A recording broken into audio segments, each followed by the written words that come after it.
He shoved the letter across the table so hard it knocked over her coffee cup, and he didn't even look at it. "I've made my decision," Gerald Whitmore said, not raising his voice, which was somehow worse than if he had shouted. "You're not what I need in a wife."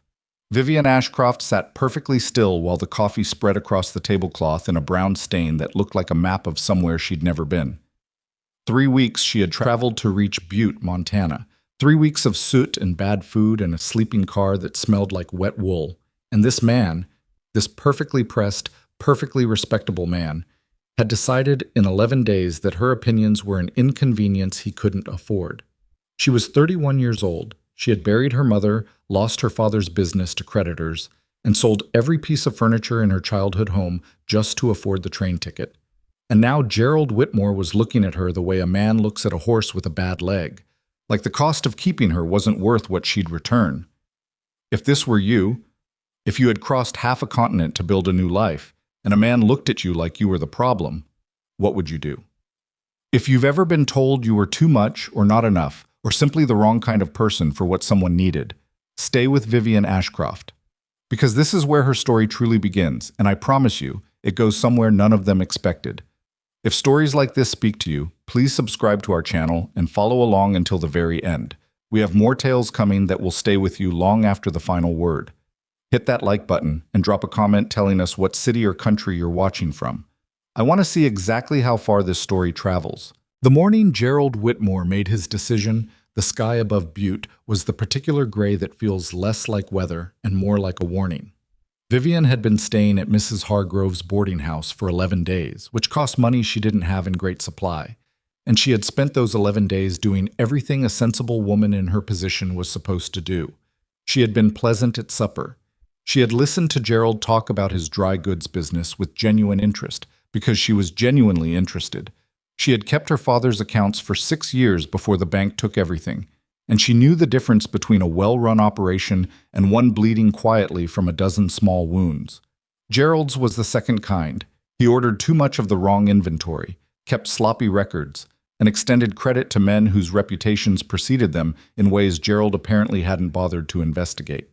On the 4th day, she had mentioned, carefully, she thought, that his account ledger for the fall quarter showed a pattern she recognized.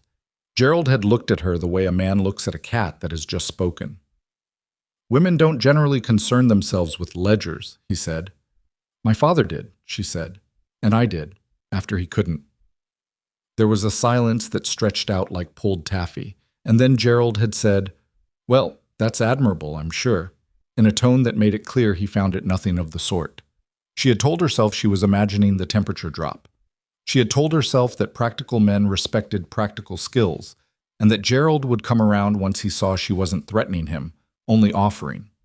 She was wrong about Gerald Whitmore. She would be wrong about the next 2 men as well, though each in his own particular way. The letter he shoved across the table that morning was from the agency back in Philadelphia. Her copy, the one that outlined the terms of the arrangement.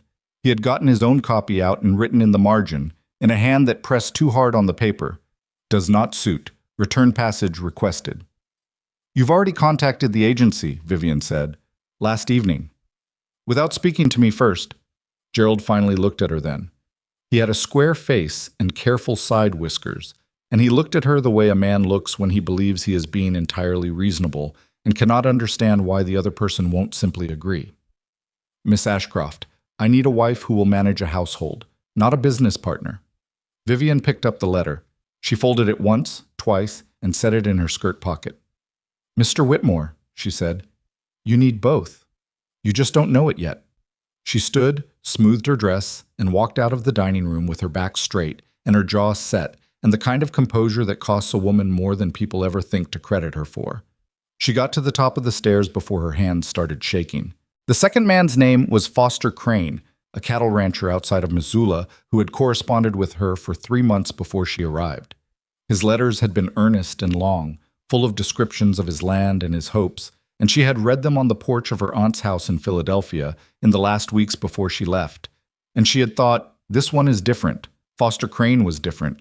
He was warm where Gerald had been cool, and he laughed easily, and he had a way of listening when she spoke that made her feel, for the first 4 days, like she might have miscalculated the whole situation in her favor. On the 5th day, She rode with him to inspect part of his fencing and noticed a section that had been repaired badly, the kind of repair that would hold through summer and fail catastrophically the first hard freeze. "That'll need to come out and be reset before November," she said. Foster looked at the fence. He looked at her. He said, "My foreman just fixed that last month." "I can see that. He did it wrong. The post anchor isn't deep enough." There was a long pause. A meadowlark sang from somewhere in the grass, completely indifferent to the moment. "How do you know about fence posts?" Foster asked. Not unkindly, but with the specific bewilderment of a man encountering a fact that doesn't fit anywhere in his understanding of the world. "I read," Vivian said, "and I pay attention." Foster Crane did not send a letter to the agency. He had the decency to tell her himself in the parlor of his ranch house, with his hat in his hands and genuine discomfort on his face. "You're a fine woman, Miss Ashcroft, truly. But I worry we'd be fighting each other more than we'd be working together." "We wouldn't have to fight," she said. "Maybe not," he said. "But I'd worry we would." She couldn't hate him for it. She almost wished she could. It would have been easier to carry than the particular sadness of watching a decent man choose his own comfort over something that might have been better. She rode the stage back to Butte in the rain. The third man was the worst, because she should have seen him coming. His name was Douglas Alcott, and he was the kind of handsome that a certain kind of man knows about and uses. He owned a sawmill and 2 rental properties, and he had the easy confidence of someone who had never, in his adult life, been seriously wrong about anything. He was also charming in a way that reminded her of the men who had done business with her father right up until the moment they'd stripped the company's assets and left him with nothing. She recognized the type on day 2 and told herself she was being uncharitable. On day 6, she found a discrepancy in a document he showed her, a contract for timber rights that had a clause buried in the 3rd paragraph that would have allowed the other party to void the arrangement for almost no reason, which meant Douglas had signed something without fully reading it, or had fully read it and hoped she wouldn't. She pointed it out. Douglas Alcott did not react with bewilderment like Foster. He did not react with cool dismissal like Gerald. He smiled very slowly and said, "You know, I was told about you." "Were you?" "People talk in small territories. The woman from Philadelphia, too smart for her own good. Too smart for other people's comfort," she said. "That's different." His smile didn't change. "You'd be a difficult woman to be married to, Miss Ashcroft." "I'd be an honest one." "Sometimes those are the same thing," he said, and stood and walked to the window. And that was the end of it. That night, at Mrs. Hargrove's boarding house, she was back at Mrs. Hargrove's again because there weren't many options for a woman in her position in Butte, Montana. In 1885, Vivian sat on the edge of the narrow bed and did the arithmetic of her situation. She had enough money for 6 more weeks at the boarding house, maybe 7 if she was careful. She had no family left to return to in Philadelphia. Not really. Her aunt was tolerating her absence with the particular long-suffering dignity of someone who considers generosity a transaction that eventually comes due. The agency had refunded her a partial fee, but made clear that a 3rd failed arrangement tested the limits of their patience. 3 men. 3 rejections. The same reason, each time, wearing different clothing. She wasn't too difficult. She wasn't too smart. She was simply unwilling to make herself smaller, and every man she'd met so far needed a woman who would do exactly that.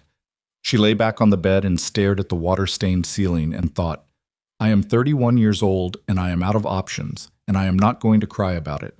She cried about it. Not for long and not loudly. Mrs. Hargrove's walls were thin, but she cried because she was human and she was exhausted, and the particular loneliness of being rejected not for what you lack, but for what you have is its own specific grief. Then she sat back up, washed her face in the basin, and went to bed. The letter arrived 4 days later. She almost didn't open it. It had come through the agency, forwarded with a brief note from the clerk that said only, "This inquiry has been vetted. Response at your discretion," which told her the agency wasn't exactly endorsing it, but wasn't blocking it either. The return address was a post office box in a town she hadn't heard of, further into the mountains than she had any particular wish to go. The handwriting was plain and functional. No flourishes, no wasted loops. The kind of handwriting that belongs to someone who writes because they have to, not because they enjoy it. "Miss Ashcroft, my name is Colt Brennan. I run a horse ranch in the mountains north of the Bitterroot Valley. I have been told you are looking for a husband and that 3 arrangements have not worked out. I have also been told you are too independent and have strong opinions about how things should be done. I am not looking for a woman with no opinions.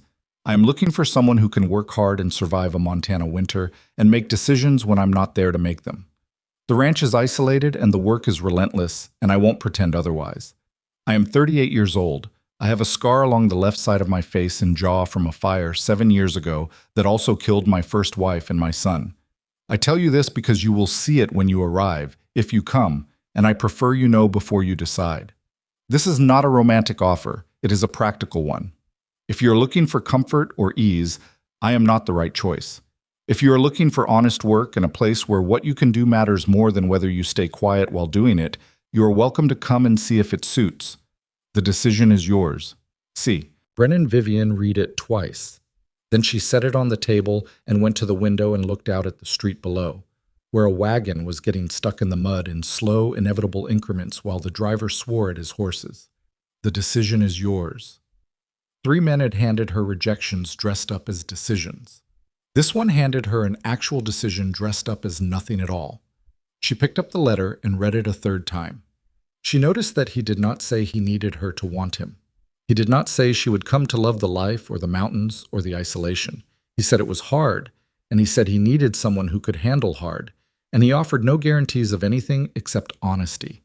She thought about Philadelphia and her aunt's spare room and the particular slow defeat of returning home with nothing to show for the attempt. She thought about Gerald Whitmore's hand pressing too hard on the paper as he wrote return passage requested. She thought about Foster Crane's bewilderment and Douglas Alcott's slow, knowing smile. Then she sat down and wrote her reply. Mr. Brennan, I appreciate the honesty of your letter. I will tell you equivalent facts about myself. I am 31 years old. I managed my father's business accounts for 6 years, and I am not afraid of numbers or decisions. I have never lived on a ranch, and I will need to learn things, which I am willing to do. I am not afraid of hard work or Montana winters, though I have never experienced the second. I have strong opinions, and I express them. I was told by 3 different men that this makes me unsuitable. I am not looking for romance either. I am looking for a place where what I can contribute matters. If your offer stands, I will come. V. Ashcroft. She mailed it that afternoon. The reply came back in 12 days. A single line. Stage to Mill Haven, 2nd Friday of October. I'll meet you. She arrived in Mill Haven on a Friday that had decided to be hostile about it from the start. The stage was 2 hours late due to a washed-out section of road, which meant it was already past 4 in the afternoon when it pulled into the small cluster of buildings that constituted the town, and the light was going the way mountain light goes in October, fast and without apology. Vivian stepped down from the coach with her 2 bags and the hat box she had kept on her lap for 40 miles of bad road because it contained the only things she cared about: her mother's letters, her father's last accounting ledger, and a small silver brooch that had belonged to her grandmother. And she looked around. Millhaven was not a town that spent energy on impressions. It had a general store, a livery stable, a building that might have been a saloon, and a post office that shared a wall with what appeared to be a barber shop. There were a handful of other structures she couldn't immediately identify. The mud was thorough and democratic. She had been standing there for perhaps 3 minutes when she saw him. He was leaning against the post of the general store, and he had clearly been waiting, but he hadn't come forward when the stage arrived. He waited until the other passengers moved off, and the driver climbed down, and then he pushed off the post and walked toward her, and she understood immediately why he had not come forward first. He was tall and broad through the shoulders, with the kind of build that comes not from intention, but from years of doing work that requires it. He had dark hair going gray at the temples, and the scar ran from just below his left ear along his jaw and down to the side of his throat. Not livid, not fresh, but permanent. The skin there puckered and changed in a way that made the left side of his face read as somehow different from the right, as if 2 separate versions of the same man had been stitched together. His eyes were gray, and they were watching her watch him with a specific stillness, waiting for her reaction, braced for it. She looked at him directly. She didn't look away, and she didn't perform the effort of not looking away. She met his eyes and nodded. "Mr. Brennan." "Miss Ashcroft." His voice was low and even. Stage was late. Road was washed out above Creighton Pass. Figured.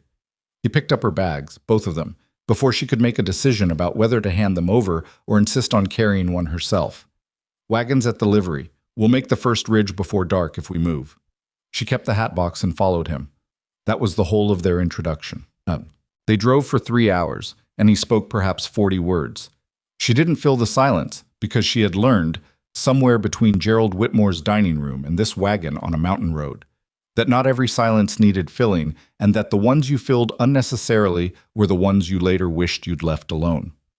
What he did do, without making a production of it, when they crossed a stream where the water had risen over the rocks and the wagon tilted sharply, his arm came out across her without thought, a reflexive barrier, the way you'd brace something you didn't want to lose.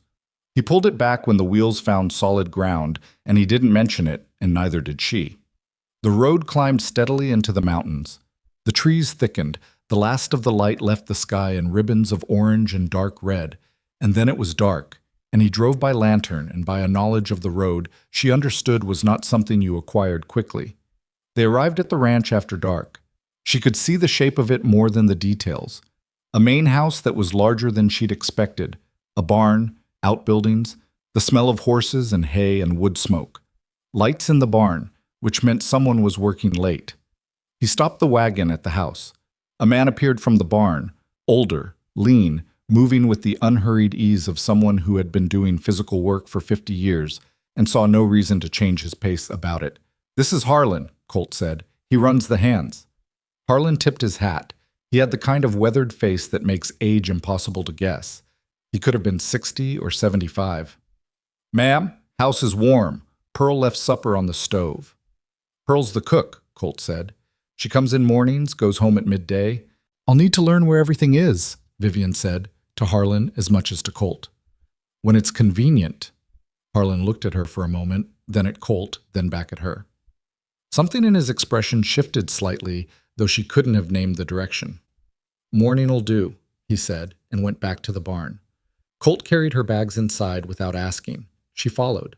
The house was plain, but not rough. Someone had, at some point, tried to make it livable. There were curtains at the windows, though they were plain cotton and slightly crooked, and the floor had been swept recently. The main room held a table with 4 chairs, a fireplace with a good fire going, a set of shelves with a few books and some papers, and an iron stove she immediately identified as newer than the rest of the room. "Your room's to the left," he said. "Mine's to the right. There's a bolt on your door." She looked at him. He looked at the floor briefly, then back at her. It wasn't embarrassment exactly. It was the expression of a man who had considered how something might be heard and chosen to say it plainly anyway. "Thank you," she said. "Supper'll get cold." They sat at this table and ate Pearl's stew, which was better than anything she'd had in 6 weeks, and for most of it, he didn't speak. Then, about halfway through, without looking up from his bowl, he said, "You don't have to prove anything tonight." She looked at him. "People come out here and they think they have to show right away what they can do." He still wasn't looking at her. "Winter's long. You'll have time to prove things." She wasn't sure if it was a warning or a kindness, maybe both. "I understand," she said. "You won't," he said. Not yet. But that's normal." She would have been offended if he'd said it to belittle her. He didn't say it to belittle her. He said it like a man telling you the fire is hot, not because you're stupid, but because he once touched it, and he'd rather you not have to. That was the second thing she understood about Colt Brennan on the first night. He was not trying to make her feel small. He was simply telling the truth, and he had apparently stopped softening truth for people some time ago. She finished her stew. She washed her bowl and his without asking. He watched her do it and didn't say anything, but when she set them on the shelf to dry, she heard him exhale. Not with relief exactly.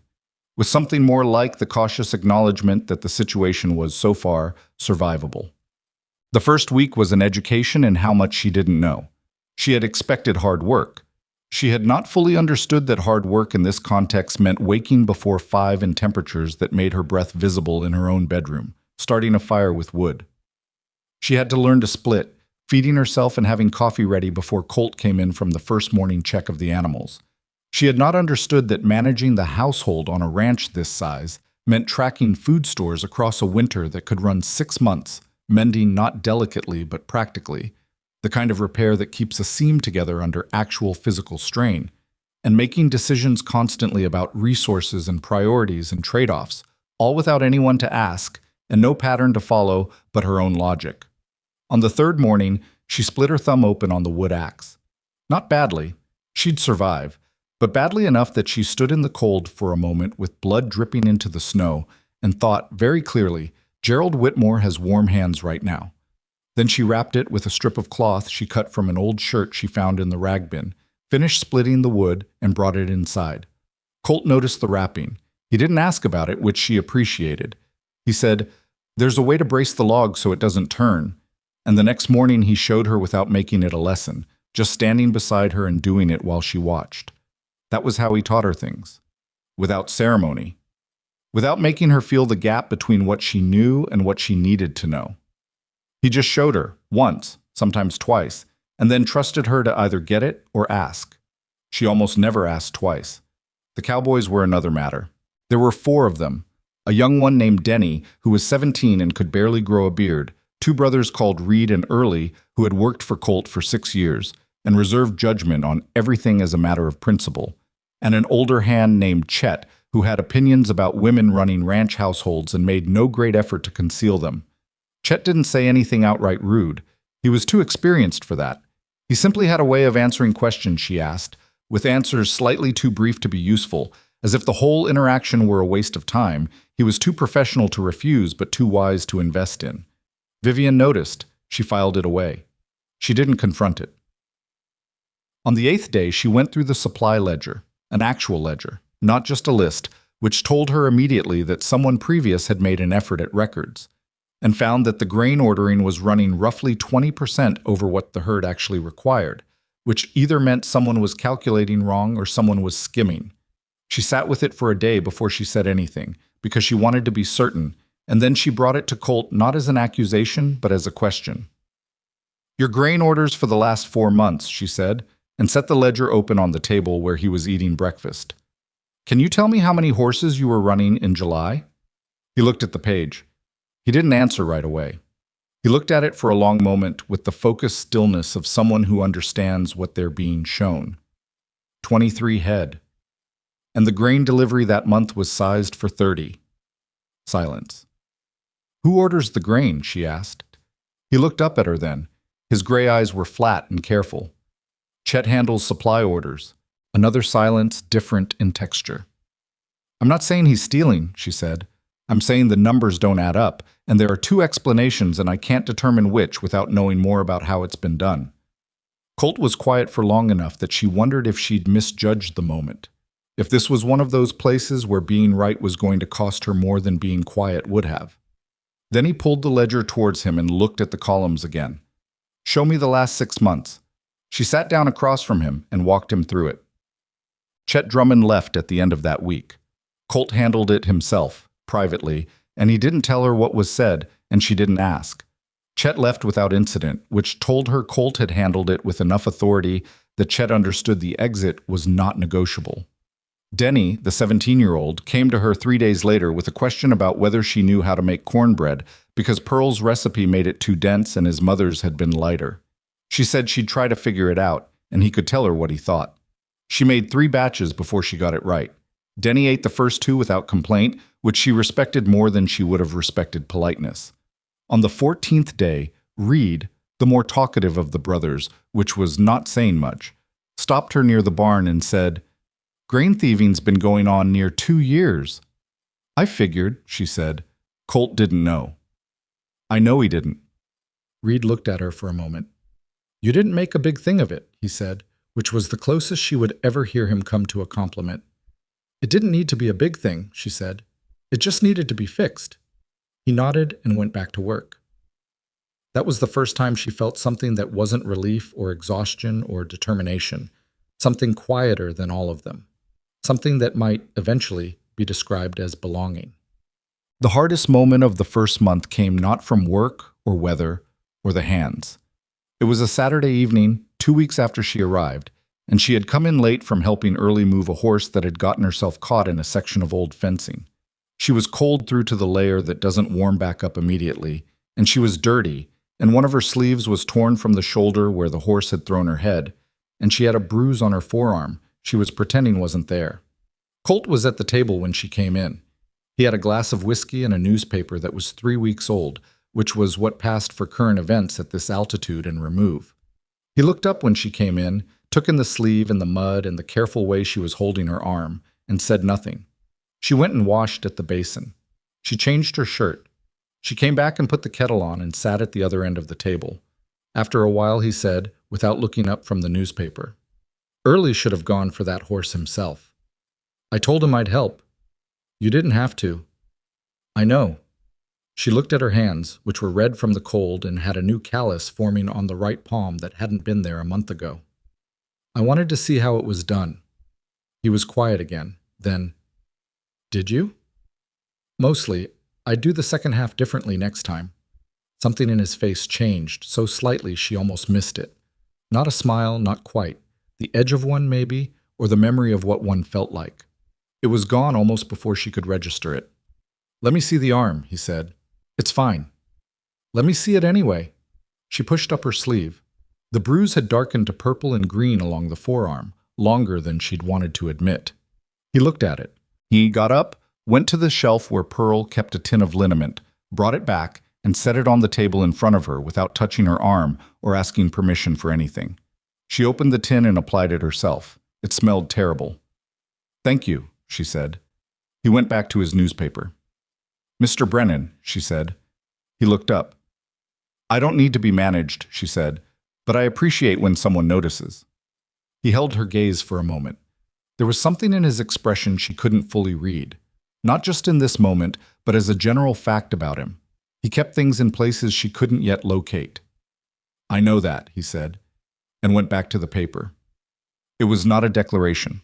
It was not an apology or a kindness dressed up as one. It was simply a man telling a woman he had heard her, in the plainest possible way, and in the context of everything she had been told by men over the past 2 months. It was the most honest thing anyone had said to her in a very long time. She sat at the other end of the table and drank her tea while the fire settled and the wind came down off the mountain and pressed its hands against the windows. And she thought, "This is the hardest place I've ever been, and I am not leaving." Outside, the first serious snow of the season had begun to fall. Steady and quiet and absolutely indifferent to anyone's plans, the way Montana winters are, the way all the things that test you most are. She was going to need to learn a great deal before spring. She intended to. The snow that had started falling on Vivian's 14th night at Brennan Ranch did not stop for 4 days. She learned this about Montana winter in those 4 days. It did not arrive gradually, the way eastern winters did, easing you in with cold rain and gray skies and a slow dropping of temperature that gave you time to prepare yourself emotionally for what was coming. Montana winter arrived like a decision already made. One morning the ground was hard and bare, and by afternoon there were 6 inches of snow, and the wind was doing something to the air that made the inside of your nose feel like it had been lined with broken glass. By the 3rd day of that first storm, she had developed a system. She was up at 4:45, which was earlier than she'd intended, but turned out to be necessary because the water in the kitchen basin developed a thin skin of ice overnight if the fire wasn't kept up, and the fire couldn't be kept up if she wasn't there to feed it. She had the coffee on before 5, the wood box filled before 5:30, and she had learned, through one humiliating morning of trial, to bank the coals in the stove before bed in a specific way that kept the heat long enough to matter. Colt noticed the coffee. He didn't say so directly, but he started coming in from the early barn check about 10 minutes later than he had the first 2 weeks, which meant he was timing himself to the coffee being ready, which meant he had noticed it was ready, which was the closest thing to appreciation she had observed him express. She counted it. The work of those first winter weeks reorganized her entirely. Not just her body, though that too, her hands roughening, her arms gaining a kind of functional strength she'd never needed before, but her mind. The way she thought about time changed. In Philadelphia, time had been divided into social units: morning calls, afternoon errands, evening obligations. Here it was divided into animal units. The horses needed feeding at specific intervals or their behavior deteriorated. The barn needed mucking on a schedule, or the ammonia built up to a level that damaged their lungs. The hay supply needed to be assessed weekly against the projected duration of winter, a calculation she had started making herself because nobody else was doing it formally, and the gap between what they had and what they would need was something she needed to know. Harlan found her doing the hay assessment on a Tuesday morning in November, standing in the barn with a lantern and a notebook, making marks in a column. He stood in the barn doorway for a moment before he said anything. "Colt know you're out here at this hour?" he asked. "It's 6 in the morning," she said. "Not the middle of the night. Before breakfast. I do my best thinking before breakfast." She kept writing. "We're going to be short. Not badly short, if the winter runs normal length. But if we get a March storm, which Denny tells me happens about half the years out here, we'll need to order another delivery before the road closes." Harlan was quiet for a moment. Then he came into the barn and looked over her shoulder at the notebook, which she didn't mind because she'd written it to be looked at by someone who could tell her if she'd gotten the numbers wrong. "Your multiplier's off," he said. "Draft horses eat more than that per day in hard cold." She looked at the column. "How much more?" "Maybe 15%. She adjusted the numbers. The margin got thinner. "I'll tell Colt," she said. "He'll want to see that," Harlan said, meaning the notebook. He said it without hostility, not warmly, but without the studied distance he'd kept in the first weeks. Then he went to start the morning feeding and didn't say anything else, and she stood in the barn with her lantern and her adjusted numbers and felt, quietly, that something had shifted a few degrees in a direction that mattered. She showed Colt the notebook at breakfast. He ate while he looked at it, which she understood by now was not rudeness but simply efficiency. He did two things at once when both things needed doing. He turned the pages slowly. He went back to the hay calculation twice. "Harlan caught my multiplier," she said. "It's corrected." "I see that." He set the notebook on the table and drank his coffee.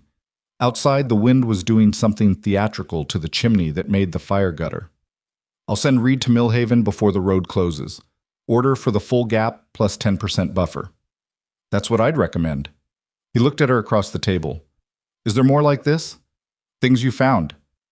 "Some." She'd been holding on to a few of them, not from any strategic reason exactly, but because she hadn't been sure how much reorganizing he actually wanted.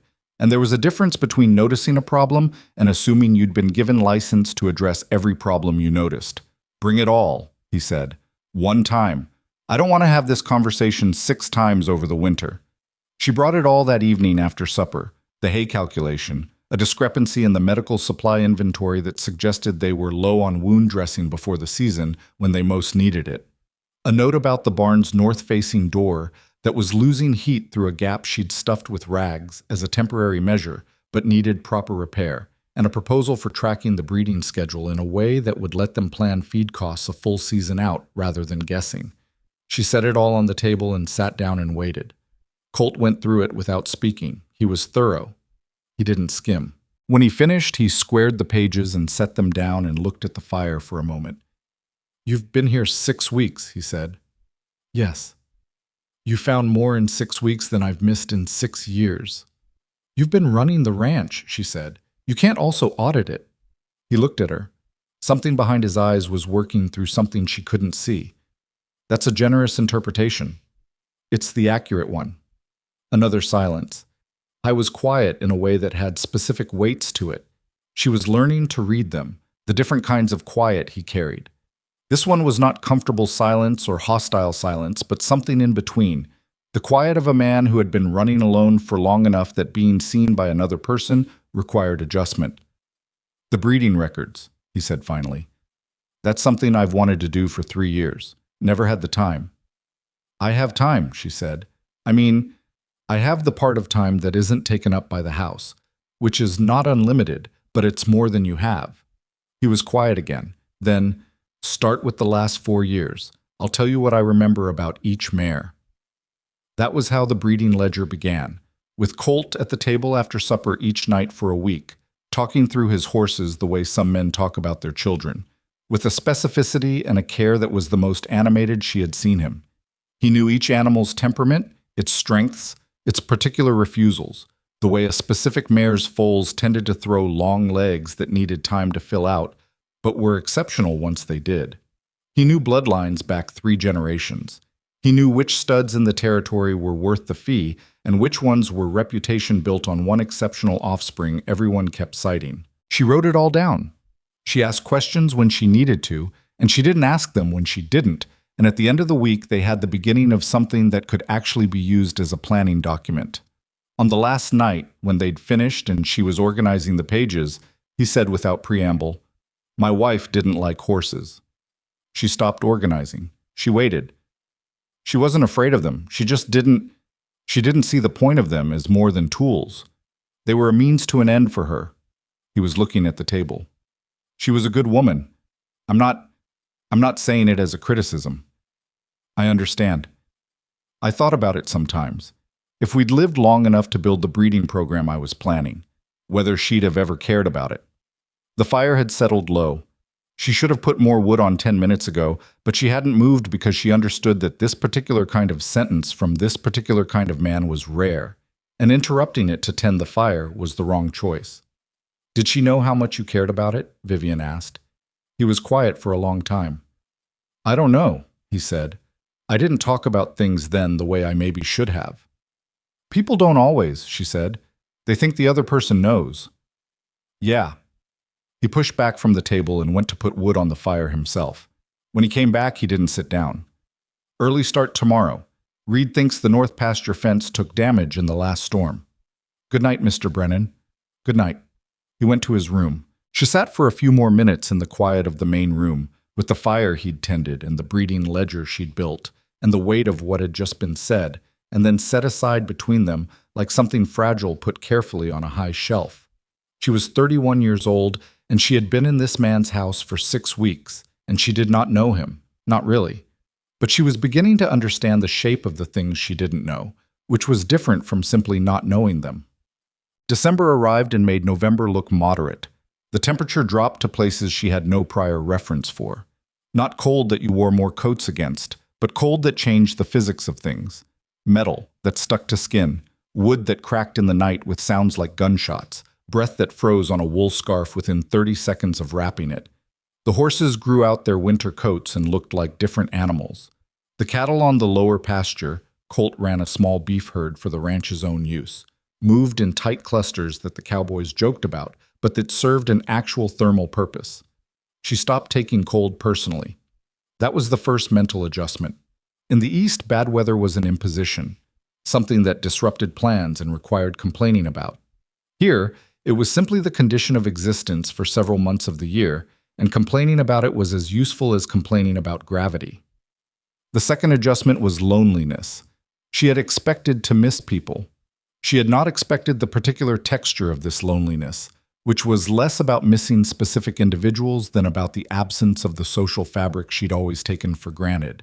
The incidental human contact of a city, strangers passing on sidewalks, the sound of neighbors, the fundamental sense of being embedded in a web of other lives. Here, for days at a time, the only people she saw were Colt and whoever of the hands came in for meals. The mountains sat around them like walls built by something that didn't care about walls being walls. She coped with it in the way she coped with most things. She found work that needed doing.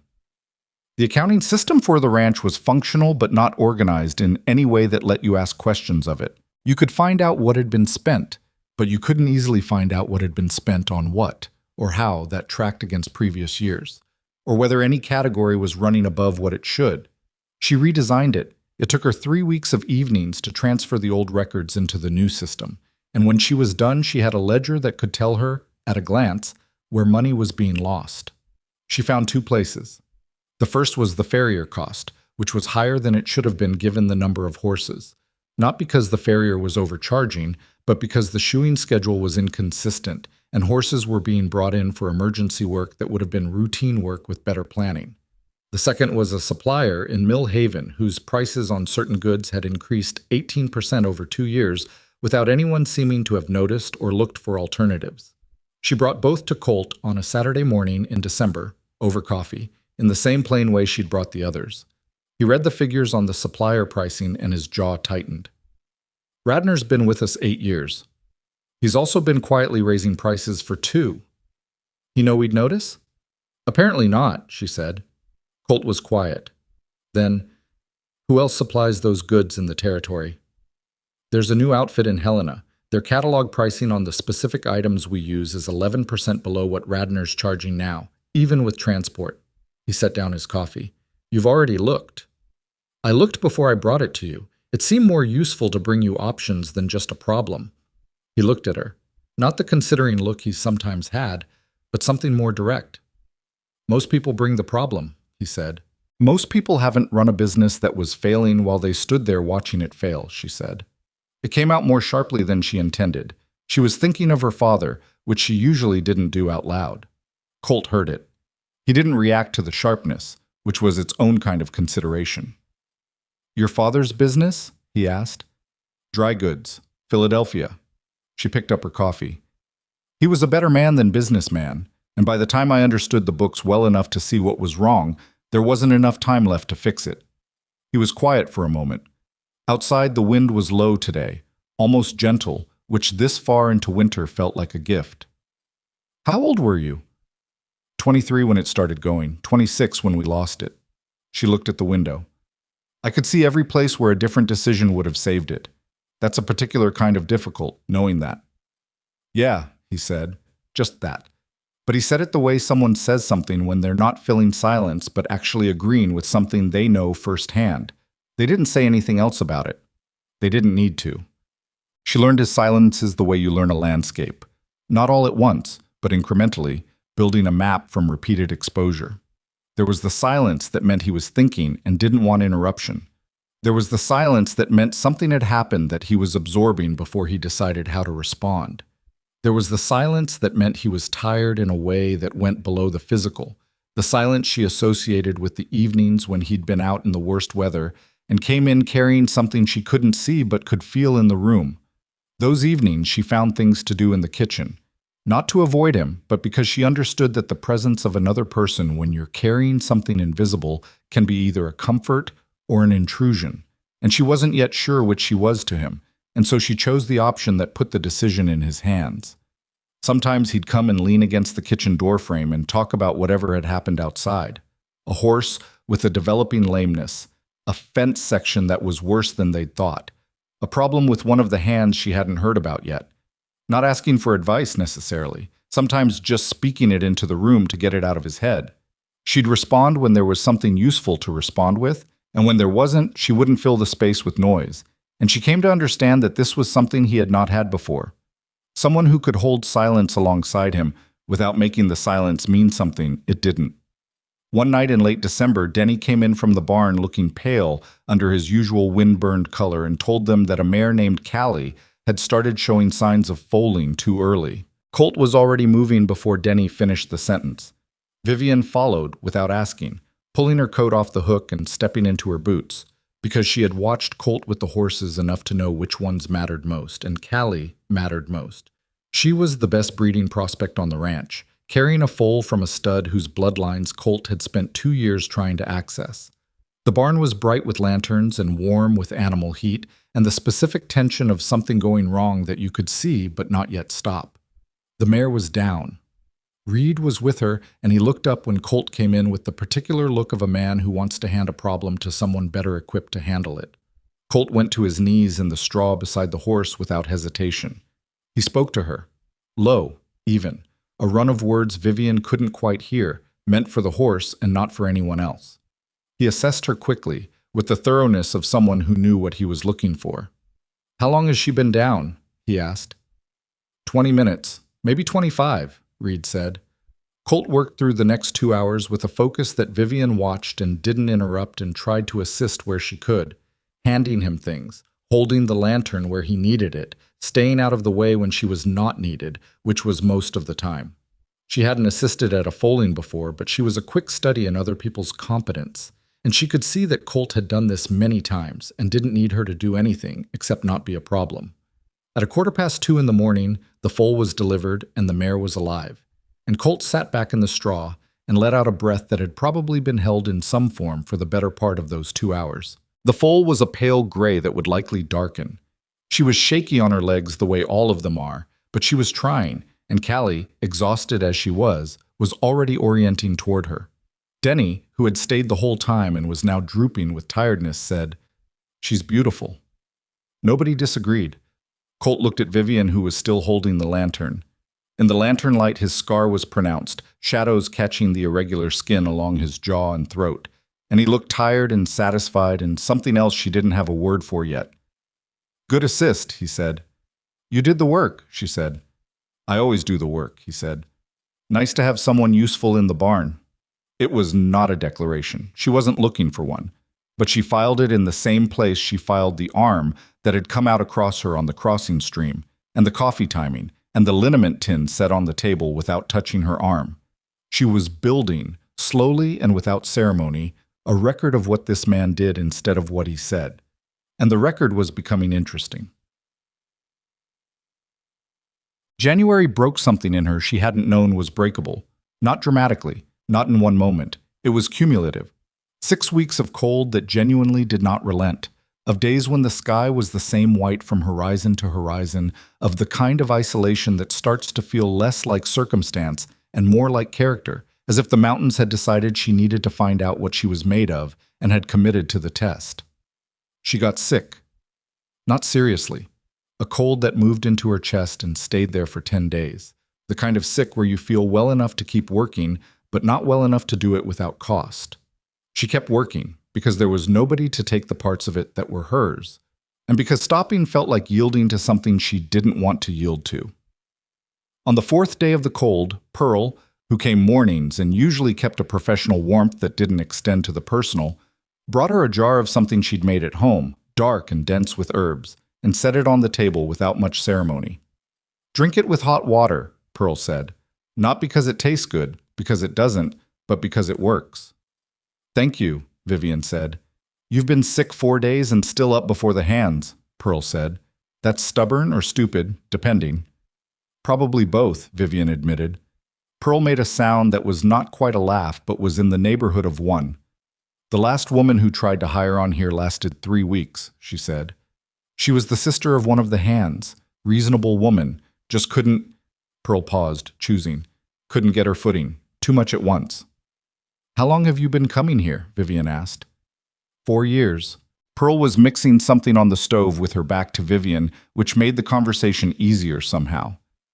"Since the year after the fire." Vivian waited. Pearl didn't elaborate. She didn't turn around. "He worked himself nearly to death that first year," she said after a moment. "Harlan and I were the only ones who saw much of it. He doesn't talk about it, as you've probably noticed." "I've noticed." "He's not closed off because he's cold," Pearl said. She turned around. She was a solid woman in her 50s, with steady eyes and the kind of face that has made a lot of decisions and is not particularly interested in second-guessing them. "He's closed because he broke once, and he doesn't think he can afford to break again. That's different." Vivian held that, feeling the weight of it settle somewhere. "I'm not trying to change him," she said. "I know," Pearl said. "That's why I'm telling you." February was when this balance shifted, though neither of them would have called it that at the time. It was a disagreement about horses, which was probably the only subject on the ranch that could make Colt argue with real heat. He wanted to sell a young stallion named Prospero to a rancher in Idaho who had offered good money, and Vivian had looked at the bloodline notes and the breeding projections she'd been building and told him plainly that selling Prospero was short thinking. "That horse is the best stud prospect you have for the next generation of the herd," she said. "The price Wheeler's offering is good for now. It's not good for what Prospero would generate in foals over the next 10 years. "Wheeler's offering money I can use this season," Colt said. They were standing in the barn, which was where all the real arguments seemed to happen, and his voice had the particular edge of a man who is being told something he already half knows and doesn't want to hear. "I can use it for the northwest fence repair and still have enough left for the Helena supplier order." "I know you can use it now," she said. "I'm telling you, you'll regret it in 3 years. You've been keeping breeding records for 3 months. I've been keeping them for 3 months, and you've been thinking about this for 10 years, and we're saying the same thing," she said. "You know what that horse is worth long term. That's why you're arguing with me instead of having already sold him." The silence that followed was the charged kind. Outside, the wind had come back up, and one of the younger horses at the back of the barn was moving restlessly in his stall. Colt's jaw was tight. "You're telling me I don't need the money." I'm telling you, there's another way to get the money that doesn't cost you the horse. She pulled a paper from her coat pocket. She'd been carrying it for 2 days, waiting for the right moment, which had turned out to be this one, in the middle of an argument. Helena's supplier is also looking for quality breeding referrals. They work with 3 operations in the territory that sell bred mares. If you can show them Callie's foal in spring, they'll pay a referral introduction fee just for the connection. He took the paper. He read it. He was still tight in the jaw, but the quality of it had changed. Not anger now, but the look of someone adjusting their position and needing a moment before they admitted it. "Where did you find this?" he asked. "Their catalog has a back page for business services. Most people don't read the back page." He handed the paper back to her. He looked at the horse. Prospero looked back at him with the comfortable indifference of a horse who had no idea what was being decided about his future. "I'll write to Wheeler," Colt said, "and tell him we've reconsidered." "All right," she said. "I don't like being wrong," he said. "Neither do I," she said. "I try to be wrong faster so I can get on to being right." He looked at her then, and it was not the considering look or the tired look or any of the looks she had catalogued. It was something more direct than any of those, something that had the quality of actually seeing her rather than processing her. And it was brief. He turned back to the horse almost immediately, but she felt it in the way you feel something that shifts the temperature of a room. "Come look at the northwest fence break when the weather clears," he said. "I want another set of eyes on the repair estimate." "All right," she said again, and went back to work. And neither of them said anything else about Prospero, but when she checked the ledger 2 weeks later, she found that Reed had been sent to Helena with papers, and the referral introduction had been arranged, and the fee covered most of the fence repair and left enough for the supplier order besides. She didn't mention that she'd noticed. By the time March came, she was a different person than the one who had stepped off the stage in Millhaven in October. Not unrecognizably different. The bones of her were the same, the directness, the refusal to make herself smaller, the particular stubbornness that Gerald Whitmore had called a flaw, and that was turning out, up here in the mountains, to be a survival trait. But the person carrying those things had been changed by 5 months of a life that asked more of her than any life she had previously lived. Her hands were different. Her mornings were different. The way she read a room or a conversation or a silence, all of it had been recalibrated by this place, by these people, by the specific education of having to figure things out without the option of simply leaving when they got hard. She was watering the horses one morning in early March. Denny was out sick, and Early was handling the far pasture, so the barn was her job that day. When Colt came in with his hat in his hand, which was unusual, and stood in the barn entrance for a moment without speaking, she waited. "Harlan said something to me last night," he said, "about the ranch." She kept on with the water. "He said it runs better now than it did before the fire." He was looking at the far end of the barn. He was here then. He'd know. She set down the bucket. She didn't say anything. She waited for whatever was coming next. "I'm not saying that's you," he said. "It's not any one thing." "I know," she said. "I'm saying—" He stopped. He seemed to be working through something more complicated than the sentences were carrying. "I made you a practical offer," he said. "I said practical things. I didn't say—" He stopped again. Outside, the first real warmth that might have been called a promise of spring was doing something to the light through the barn doors, making the straw on the floor glow a color close to gold. "You don't have to say anything, Mr. Brennan," she said. Not to shut him down, to mean it. He looked at her. The scar on the left side of his jaw caught the morning light in a way that by now she no longer thought about as disfigurement, but simply as the topography of his face. No more notable than the gray at his temples or the particular way his eyes went still when something mattered. "Colt," he said. She looked at him. "My name's Colt." It was not a declaration. It was not a romantic moment manufactured for the occasion. It was just a man, in his own barn, finally using his first name with the woman who had been keeping his books and fixing his systems and arguing about his horses for 5 months. "All right," she said. "Colt." He nodded. He put his hat back on. "Northwest fence today," he said. "I need your eyes on the second post section." "Give me 10 minutes to finish the water," she said. He went back outside and she stood in the barn for a moment before picking up the bucket again. And she thought about Harlan saying the ranch ran better now than before the fire, and about Pearl saying he doesn't think he can afford to break again, and about a letter written in plain functional handwriting that had said, "The decision is yours." The decision had been hers, and she had made it, and here she was, in a barn in the mountains in March, learning what she was made of in a place that required her to know. She picked up the bucket and finished the water. There was work to do. The northwest fence held through March, which Colt said was better than he'd expected, and Vivian didn't say that she'd expected it too because she'd watched Reed reset the posts herself, and the man did clean work when he wasn't rushing. Spring came to the mountains the way it always did at that elevation, reluctantly, in fits and arguments with itself. A warm week followed by a cold snap that killed the early shoots and made everyone recalculate. The horses felt it before the people did. They grew restless in the barn, moving against their stalls with a nervous energy that Denny said always meant the same thing. Winter was loosening its grip whether it wanted to or not, and the animals knew it in their bones before the thermometer agreed.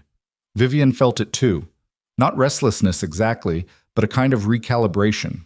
5 months on this ranch had changed the unit of measurement by which she evaluated herself.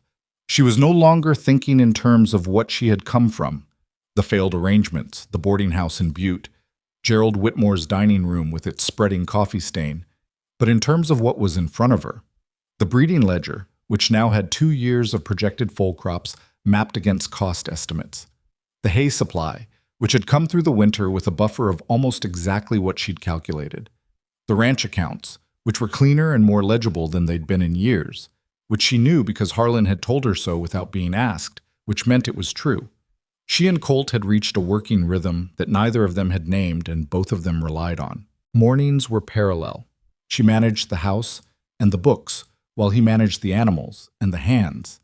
And evenings were sometimes together and sometimes not, depending on what the day had cost each of them. When they were together, they talked about the ranch with the efficiency of two people who had stopped needing to explain context to each other. When they weren't, neither one manufactured company the other didn't need. It was not romantic. It was something she found harder to name and, if she was being honest with herself, more valuable. It was partnership, arrived at without ceremony or declaration, built from 5 months of not quitting on each other. She was thinking about this on a Thursday morning in early April when Harlan came to the door with his hat in his hand and a look on his face that she had never seen on him before and hoped not to see again.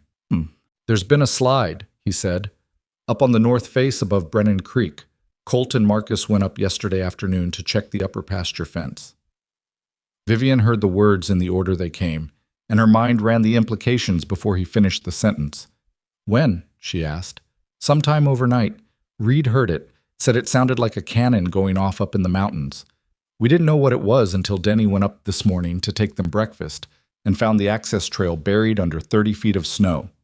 Marcus was the new foreman. He'd come on in February, a quiet man from Wyoming with a reputation for knowing mountain terrain, replacing the gap left by Chet's departure. Colt had hired him specifically because the upper pastures required someone who understood high elevation work. "Are they above or below the slide path?" Vivian asked. "Denny thinks above. There's a line shack up near the second ridge. If they heard it coming, they would have gone there." Harlan paused. "If they heard it coming?" The conditional sat in the air between them. "How much snow came down?" she asked. "Denny said the trail's buried 50 yards deep at the narrowest point. Maybe more." "What's the temperature doing?" "Dropping.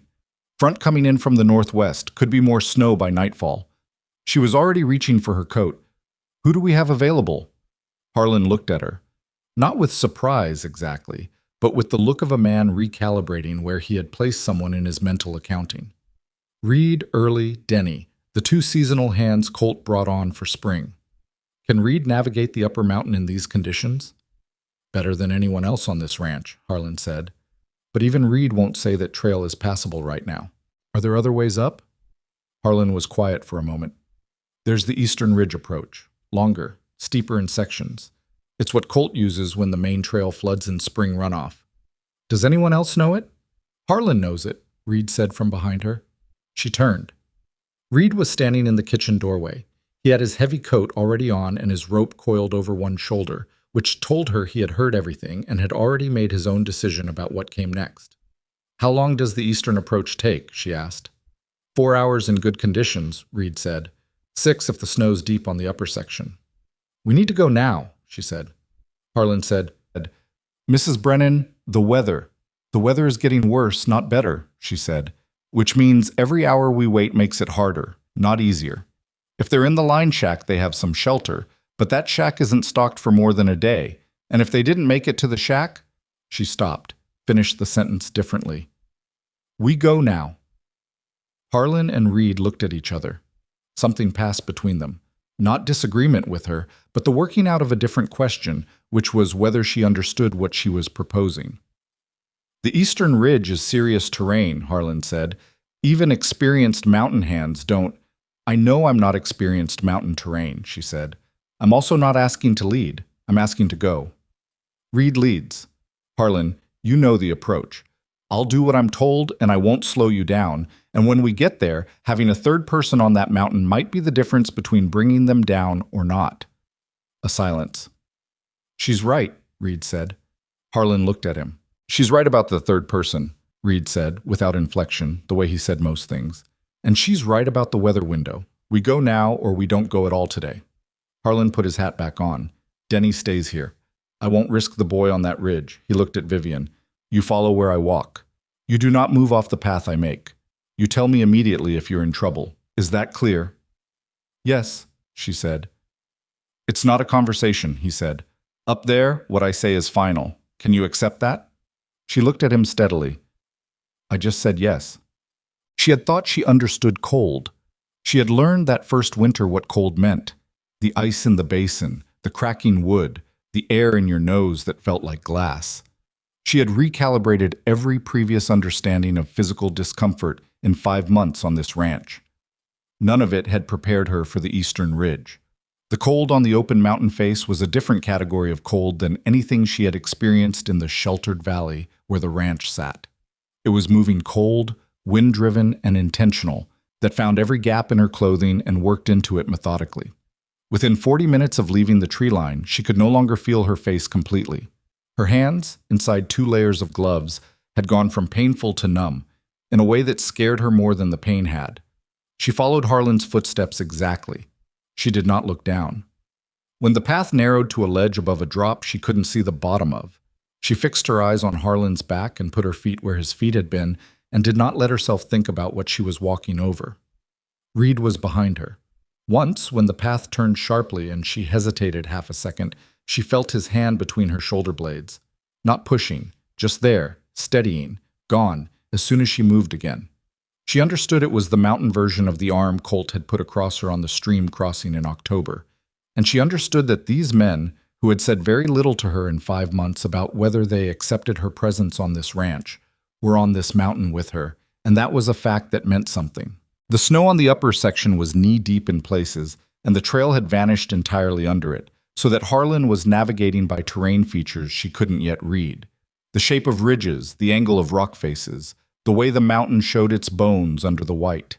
He moved with the deliberate confidence of a man who had made this climb enough times to carry it in his body. 3 hours up, they heard it. A low, sustained sound from somewhere above them, different from the wind, that built and then stopped and then built again. Reed grabbed her arm. Stop. They stopped. The sound again, longer this time, and then, cutting through it, the distant but unmistakable crack of something structural giving way. Secondary slide, Harlan said, without looking back. His voice was perfectly calm, which was more frightening than if he'd sounded afraid. Upper cornice. Not on our path. He waited, listened. Moving west. We're clear.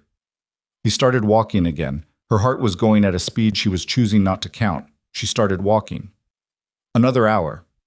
Her left boot had developed a problem, something with the lacing or possibly the boot itself, she couldn't tell, but her left foot was wetter than her right, and the cold on that side had moved from numb to a sharp periodic pain that she was cataloging as a problem to address later and filing under things she would not mention to Harlan. She didn't mention it. The line shack appeared through the trees at just past noon, a low structure built into the lee side of a rock face, barely distinguishable from the snow around it except for the dark line of its roof edge, and when they got close enough to see it, a thin thread of smoke coming from the chimney that was the most welcome thing Vivian had ever seen. She didn't let herself react to it. She kept her face neutral and her pace steady because Harlan was still moving with the alert watchfulness of a man who wasn't done navigating until he was inside, and she wasn't going to be the person who fell apart at the sight of the finish line. Reed knocked on the door twice, a specific pattern, and then pushed it open. Colt was on his feet before the door finished opening. He had been sitting near the small iron stove, and Marcus was on the bench against the wall wrapped in every piece of spare cloth the shack contained, and both of them had the particular look of men who have spent a cold night calculating the odds and are in the process of revising those calculations upward. Colt looked at Harlan, looked at Reed. Then his eyes went to Vivian, standing in the doorway of a line shack on a mountain she had climbed for the first time in her life, on 4 hours of sleep and a wet left boot. And the expression on his face was one she had never seen on him before and would spend a long time afterward trying to find the right word for. "You came up the eastern ridge," he said. It was not a question. "Yes," Harlan said. "Her idea. She navigated it fine." Colt looked at her for another moment. Then he looked away. "Marcus's ankle," he said. "He went down when the first slide hit. Not broken, but he can't put weight on it." "Can he be moved?" Reed asked. "He'll have to be." "I can walk," Marcus said from the bench, in the tone of a man who has been saying this for several hours and has not been believed.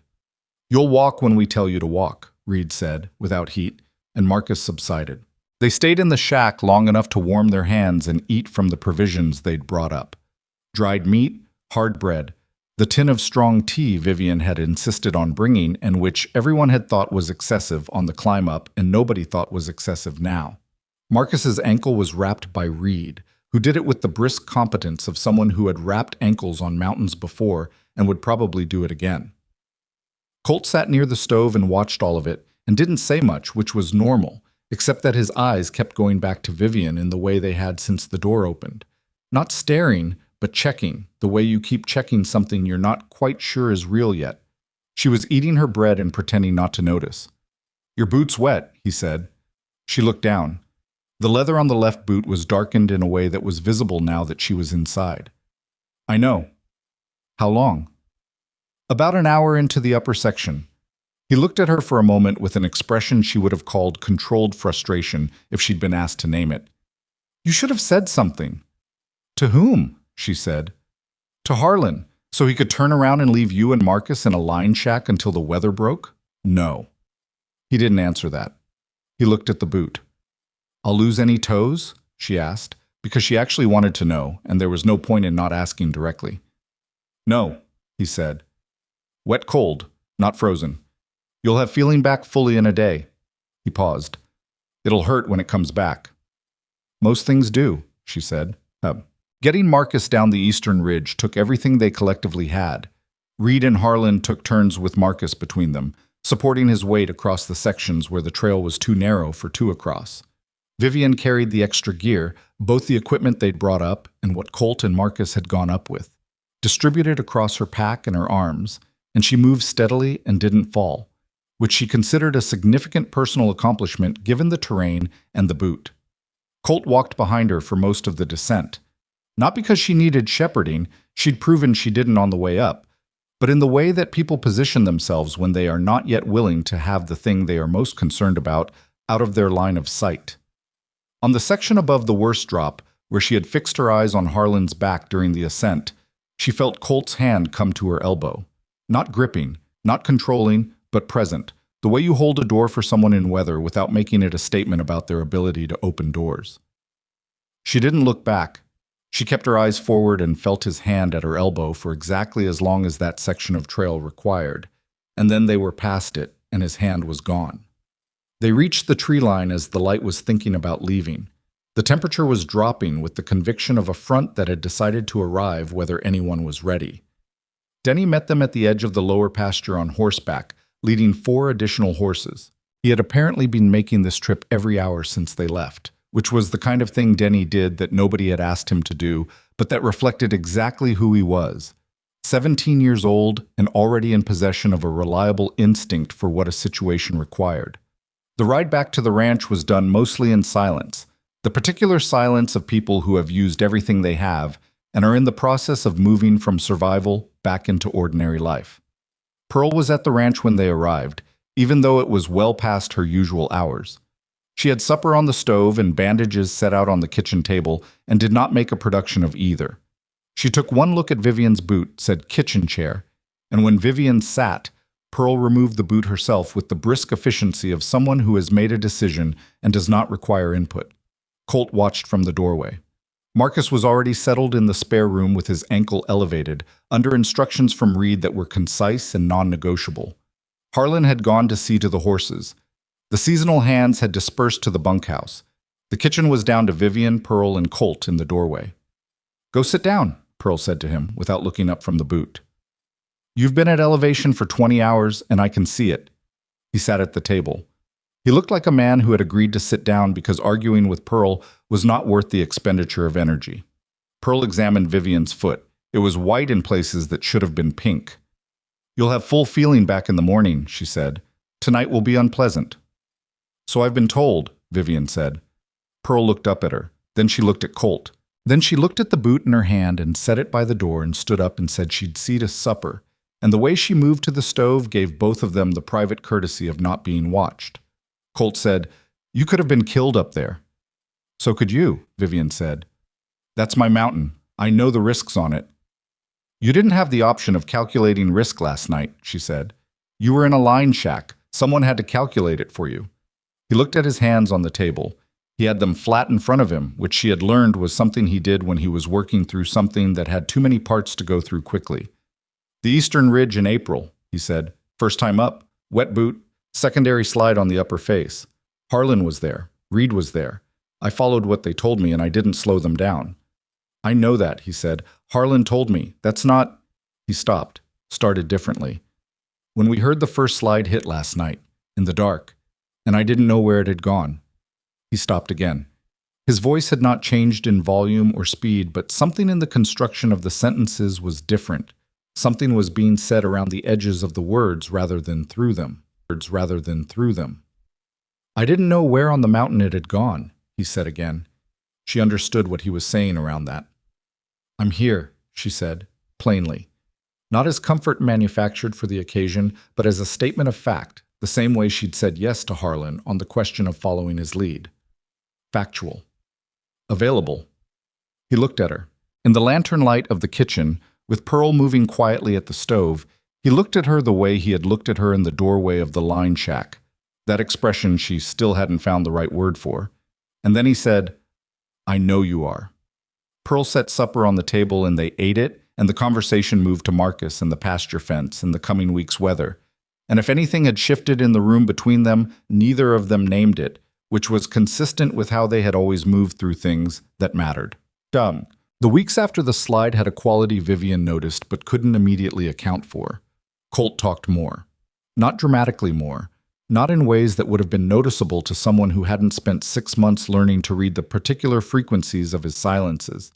But there were evenings now where he sat at the table after supper with his coffee and started conversations about the ranch, about the horses, about things that had happened in the territory before she arrived. He told her about the early years of the ranch, before the fire, when he and his wife had been building it from a smaller operation, and there had been a particular spring when every piece of equipment they owned had broken within the same 2 weeks, which he described with a dry, sparse humor that was the first time she had heard him talk about that period of his life with anything other than closed doors around it. She listened. She didn't rush it or try to open doors he wasn't opening.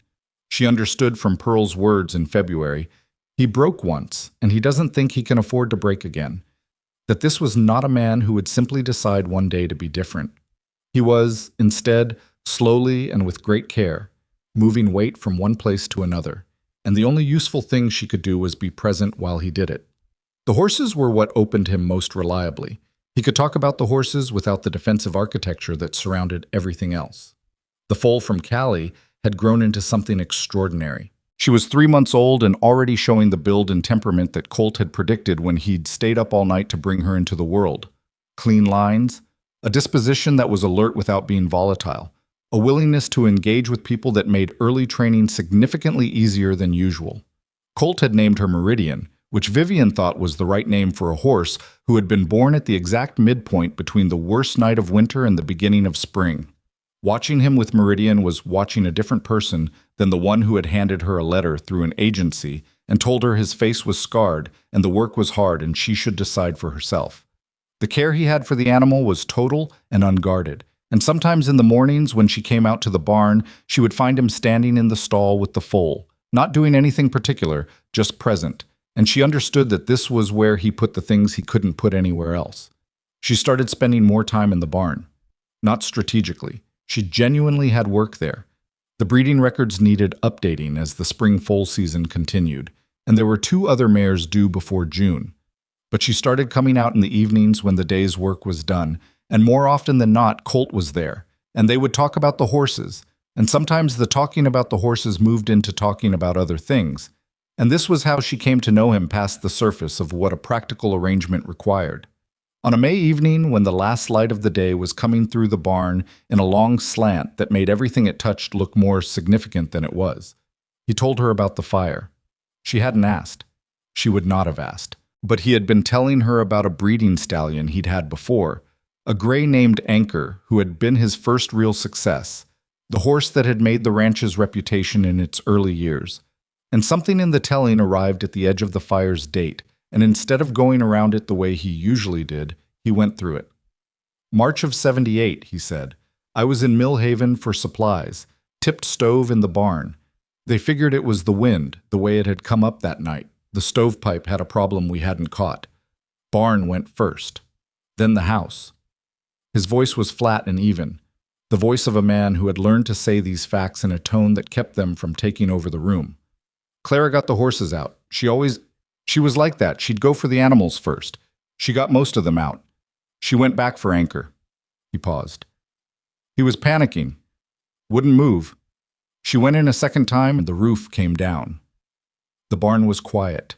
Meridian was asleep in the next stall, visible through the boards, her side rising and falling with the uncomplicated depth of a creature who does not carry grief. My son was 3, he said. He was in the house. The smoke. He stopped. He didn't suffer, he said, with the particular cadence of a sentence that has been said many times as a form of management, a sentence that is true and also insufficient and that he knows is both. That's what the doctor said. He didn't suffer. She didn't say anything. She understood that the only right response to this was to stay in it with him, not to reach for the things people reach for when they don't know what else to do. I was on the road coming back when I saw the smoke, he said. I got there after. There was nothing, he exhaled. There was nothing to do. Harlan was there. Harlan kept me from going in, which I would have done, and there was nothing to go in for. She looked at his profile in the slant light, the scar along his jaw, the gray at his temples, the careful stillness of a man who learned stillness the hard way. I'm sorry, she said, not as a formality, as the thing it was. He nodded. He was looking at Meridian through the boards, at the sleeping foal, and something in his face had the quality of a man who has carried something for a long time and has just set it down in a different place, not gotten rid of it, but moved it somewhere where it doesn't press in the same way. I hired Harlan 3 months later, he said. He'd been working for an outfit west of here that folded. He came on and he stayed, and after a while the place started working again. Not the same, but working. He stayed because it was worth staying for, Vivian said. Colt looked at her. He could have gone anywhere, she said. He stayed because of the ranch and because of you. That's not nothing. He was quiet. Then, Pearl says something like that? Different words. Pearl's right about most things, Vivian said. She'd agree with you on that. It was the closest she had heard him come to a joke, and she felt it land the way small, unlikely things sometimes land, with a significance out of proportion to their size. June came, and with it the flood. She heard it before she saw it, a sound from the direction of Brennan Creek that was wrong in the way a sound is wrong when it is doing something it should not be able to do. The creek, swollen with 2 weeks of hard snowmelt, had been running high for days. She had mentioned it to Colt, who had mentioned it to Harlan, and they had moved the horses from the lower pasture to higher ground 3 days before, which turned out to be less margin than it looked. The sound she heard at 4 in the morning was the creek leaving its banks entirely. She was dressed and out the door in 4 minutes. Colt was already in the barn, and so were Reed and Early, all three of them doing the same fast calculation: which horses were where, and what the water was going to do and how fast. The lower barn was the problem. It sat in the only flat section of the property that the creek could reach, and they had 6 horses there, a set of mares Colt had bought in March that hadn't been integrated into the main pasture yet. "Creek's moving fast," Reed said. He had a lantern and the expression of a man who has seen water do bad things before. "If it crests the bank at the north bend, it'll hit that barn in 20 minutes, Colt said. "Maybe less." They all looked at the lower barn, 200 yards away downhill, in the dark. "I'll go," Vivian said. "No," Colt said. "I know those mares," she said. "I've been working with them for 3 months. They'll move for me. They won't move for someone they don't know in the dark in a flood, and you know that." He looked at her. He knew she was right. She could see him knowing it and not wanting to agree to it. "I'll go with her," Reed said. "Take the long lead ropes from the west wall," Colt said, to Reed, which was agreement, and he was already moving toward the upper pasture gate because there were decisions made and now there was only the work. She ran. Reed ran beside her, longer-legged and faster, but matching her pace with the unconscious courtesy of a man who understood that running ahead was no use if she wasn't beside him. The lantern threw a bouncing circle of light that made the ground between them and the barn look like it was moving, which parts of it were. The water was already coming across the low section of the path, not deep, barely over her boot tops, but moving fast enough that she felt it trying to take her feet out from under her twice. The barn was dark, and the mares were already frightened. She could hear them before Reed got the doors open. The particular movement of horses who understand something is wrong and are working themselves toward panic. "Left side first," she said. "Rosie and the bay." "I'll take the back 3, Reed said. He was already moving. She went to Rosie first because Rosie was the most likely to transmit her own panic to the others, and a panicked horse took a situation from difficult to dangerous, so fast you didn't always see it happening. She put her hand on the mare's neck in the dark and spoke to her. Not the careful words Colt used, which were his own language with these animals developed over years, but her own version of it, low and even, and trying to communicate through tone what she couldn't communicate through shared history. The mare was trembling under her hand. "Come on," she said. "Come on, you know me. Come on." The water was at the barn threshold when she got Rosie out. Behind her, she could hear Reed with the other mares. He was good with horses, Reed, better than he'd ever bothered to announce, and he got 2 out before she was back for the 3rd. The 3rd mare, a roan they'd called Pepper, who had a contrary disposition even in good conditions, was not coming. She had pressed herself against the back of the stall and was beyond the reach of calm. The water was now running across the barn floor in a dark sheet that reflected the lantern. Vivian did not have time to negotiate. She unlooped the long lead from her shoulder, went into the stall, got it around the mare's neck, and simply moved her by body weight and insistence, and the particular authority that comes not from experience, but from the refusal to accept any other outcome. The mare fought her for 30 seconds that felt considerably longer, and then something shifted in the animal the way it sometimes shifts, a decision at the level where instinct and trust overlap, and she moved. They came out of the barn into 6 inches of fast-moving cold water. Reed was on the path above the waterline with the other 5, and when she came out with the roan, he looked at her the way Harlan had looked at her on the mountain, that recalibration, that quiet revision of an estimate. She brought the mare up the path and handed the lead to Denny, who had appeared from the direction of the bunkhouse and was stationed at the gate to the upper pasture, doing exactly what needed to be done without being asked, because by June, Denny had become someone who did that. Colt was at the upper pasture gate. When she came up the path with the water still running off her boots, he counted the horses and then he counted her, and the order in which he did those 2 things told her something she filed in the same careful place she filed everything about this man. "All 6, he said. "All 6, she said. He nodded. He looked at her for a moment with that expression, the one she still hadn't found the right word for and was beginning to think she wouldn't, because maybe it was not the kind of thing that had a word. Maybe it was the kind of thing that just was what it was. And then he said, "Go get dry." "In a minute," she said. He looked at the horses. She looked at the horses. The creek crested and spread across the lower flat and filled the space where the barn sat with 2 feet of cold water that caught the early dawn light in a way that would have been beautiful in different circumstances. "We got them," she said to nobody in particular. "We got them," Colt said, which meant something different than the same words usually meant, and they both knew it. And neither one of them elaborated, because by now they had learned that between them, the things most worth saying were the ones that could be said plainly, without decoration, and trusted to mean what they meant. The lower barn dried out in 4 days. Colt and Reed rebuilt the damaged section of flooring themselves, working from first light until they couldn't see, and Vivian kept the accounts of what the flood had cost and what it would take to recover, because that was what she did. She held the numbers while he held the structure, and between them they kept the whole thing from coming apart. By July, the ranch had a different quality to it than it had the previous fall. Not louder or more populated. Nothing had changed in terms of the people or the animals or the land itself. But there was a coherence to the operation that hadn't been there before, the way a sentence becomes a sentence when the words find their right order. Vivian had reorganized the accounts, the supply ordering, the breeding schedule, and the medical inventory, and the hands had reorganized themselves around her presence in the way that people reorganize around any reliable thing, without ceremony, without announcement, simply by relying on it.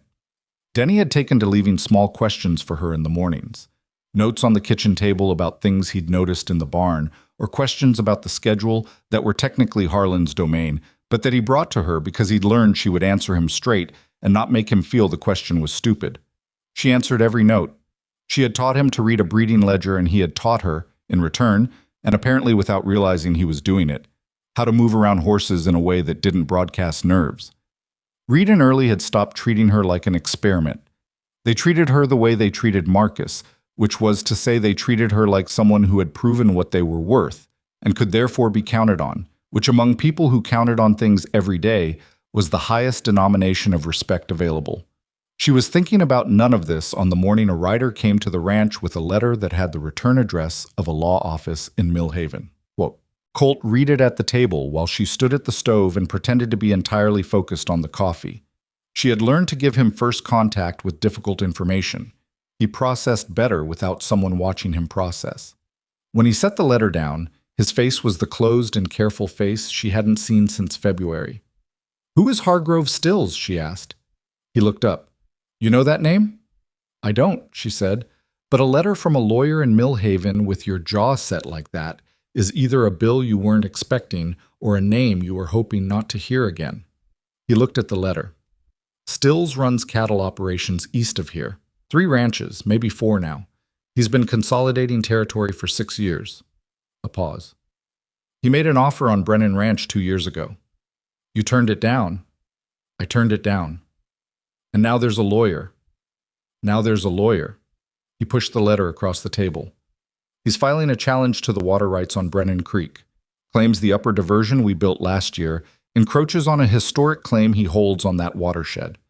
She picked up the letter and read it. It was written in the elaborate language that lawyers use when they want a simple thing to feel complicated, but the simple thing underneath it was clear enough. Hargrove Stills wanted their water, and he had found a legal angle to go after it, and he had enough resources to make the fight expensive, whether he won or lost. "Is the historic claim valid?" she asked. "No," Colt said. "The diversion was built inside our deed boundary. I have the survey from '69 and the improvement records from last year." "Do you have them here?" "Survey's here. Improvement records are with the lawyer in Mill Haven who did the filing." "Then we need to go to Mill Haven," she said. "I need to go to Mill Haven," he said. She looked at him over the letter. "Vivian," he said. "The water rights documentation is in your name," she said. "The survey is in your name. But the improvement records from last year. Who kept the accounts for the diversion project?" A beat. "You did," he said. "Then I need to go to Mill Haven," she said. He looked at her for a moment with an expression she recognized as the one he had when he was right about her, and annoyed that being right about her kept requiring him to adjust what he'd just decided. Then he folded the letter and put it in his shirt pocket and said they'd leave Friday morning, and that was the end of the discussion. Their lawyer in Mill Haven was a man named Aldous Crane, who had the kind of careful, precise intelligence that tends to live in small western towns, because it is temperamentally unsuited to the performance requirements of larger ones. He had represented Colt's property interests for 9 years, and he greeted Vivian with the calibrated neutrality of a man who had learned not to have opinions about his client's domestic arrangements, until those arrangements proved relevant to the legal matter at hand. Within 15 minutes of her sitting down and opening the ledger she'd brought, his neutrality had shaded into something that looked more like attention. She laid out the improvement records for the Brennan Creek diversion in chronological order, cross-referenced against the supply orders she'd filed in the accounting system, which showed exactly what had been purchased, when, and from whom, in support of a construction project that sat provably within the survey boundary of their land. "The diversion intake structure is here," she said, putting her finger on the survey copy she'd spread across Crane's desk. "The survey marker for the eastern boundary runs here. The intake is 42 feet inside that line. Still's claim is that the water flow modification affects the downstream watershed he holds rights to," Crane said. He was looking at the ledger with his reading glasses on, which he had produced without comment. "It's not a boundary claim, strictly. It's a usage claim." "Then he needs to demonstrate that our diversion meaningfully reduces his downstream flow," Vivian said. "What's the creek's average annual flow volume at the point where it reaches his property?" Crane looked at her. "That would require a hydrological assessment. It would require the territorial survey records," she said. "They assess stream flow when they're mapping water resources. Those records are public." Crane's glasses came off. He looked at Colt. Colt looked back at him with an expression that said plainly, "I know, and you can just accept it." "The territorial records from 74 show Brennan Creek at that point running at approximately," Crane started. "I'd want to see the actual document," Vivian said. "Not the summary. Still's lawyer will have seen the document." Crane looked at her again. Then he said, "I'll need 2 days to pull the full territorial file." "We'll be in town," she said. On the walk back to the hotel. Millhaven had a hotel now, 2 stories, which felt like an improvement from the boarding house she'd arrived at nearly a year ago. Colt said, "Crane's good at his work." "He is," she said. "You just told him how to do it better." "I told him what the other side already knows," she said, "which is different. Stills has been doing this for 6 years. His lawyers have seen every version of this kind of claim. Crane needs to be at least as prepared as they are, or we lose on procedure before we get to substance." Colt was quiet for half a block. "Where did you learn to think about law like that?" "My father had 2 lawsuits in his last 3 years," she said. "I sat in on everything because he needed someone to keep notes, and his lawyer was billing by the hour and couldn't repeat himself. You learn fast when it's costing you." "Did he win?" "One," she said. "Lost the other. The one we lost was the one where we trusted the lawyer more than we should have and didn't understand the documents well enough ourselves." She paused. "I wasn't going to make that mistake again." Hargrove Stills came to find them on the second day. She had not expected that. She had expected lawyers and correspondence and the slow machinery of a legal proceeding, not the man himself showing up at the hotel dining room at noon and sitting down across from them with the easy confidence of someone who has owned rooms his whole life and sees no reason. A room with other people in it should change that. He was in his 50s, thick through the chest, with the kind of face that had been handsome once and had kept enough of it to remain useful. He dressed better than the territory generally required, which was a form of statement. He had a young man with him who stood near the door and didn't sit, which meant he was either muscle or the lawyer, and his suit suggested the lawyer. "Brennan," Stills said. He did not look at Vivian when he sat down. "Stills," Colt said. "I thought we might talk before this gets expensive for everyone." "I'm told it gets expensive because you filed," Colt said. Stills smiled. It was the smile of a man who considers himself good-natured and has arranged his life so that this is rarely tested. "Water law in this territory is complicated. My people found a legitimate question. Seemed right to raise it formally." "Seemed right to raise it the same month I turned down your second offer on the ranch," Colt said. A beat. Still's smile stayed in place, but its quality changed slightly. "Business and water rights are separate matters." "Is that a legal opinion or a personal one?" Vivian said, "Mr. Stills." He looked at her then. The look was the particular look she had received from Gerald Whitmore and Douglas Alcott and a dozen men before and after. The look that was taking a rapid assessment and finding the category to file her in, and the category was invariably the same. Wife, present out of some mix of sentiment and protocol, not a principal, not someone whose words would carry weight. She let him finish the assessment. Your claim rests on demonstrable reduction of downstream flow, she said. To establish that, you'd need current flow measurements against the historical baseline in the territorial survey from '74. We've already requested that document. I'd be interested to know if you have and what it shows. Stills looked at her for a moment, then he looked at Colt. Your wife? My partner, Colt said. He said it without pause and without looking at her, the way you say something that is simply true. Stills looked back at Vivian. The categorization had failed and he was running a new one, which was visible in the slight shift of his posture. The survey numbers show Brennan Creek at high volume at the downstream point, she said. Even accounting for seasonal variation in our diversion, your downstream access is within 3% of the historical baseline. That's inside the tolerance that territorial water law defines as non-material impact. She paused. I'm sure your lawyers explained this to you. Water law has flexibility, Stills said. It does, she agreed. Judges also have flexibility. They tend to use it in favor of the party with cleaner records. She opened the ledger she had brought to breakfast, which Colt had not asked about and had not questioned. She turned it to the improvement records page and set it facing Stills. Our records go back to the original construction. Every supply order, every labor cost, every date. The survey boundary reference is marked at the top of each page because I knew it would matter eventually. Stills looked at the ledger. He looked at it for longer than he probably intended to, and something moved behind his eyes that was reassessment. You keep good records, he said. I keep accurate records, she said. Good is a matter of perspective. Accurate is just accurate. The young man near the door had shifted his posture in the way lawyers shift when they are realizing a conversation has gone somewhere they hadn't prepared for. Stills leaned back in his chair.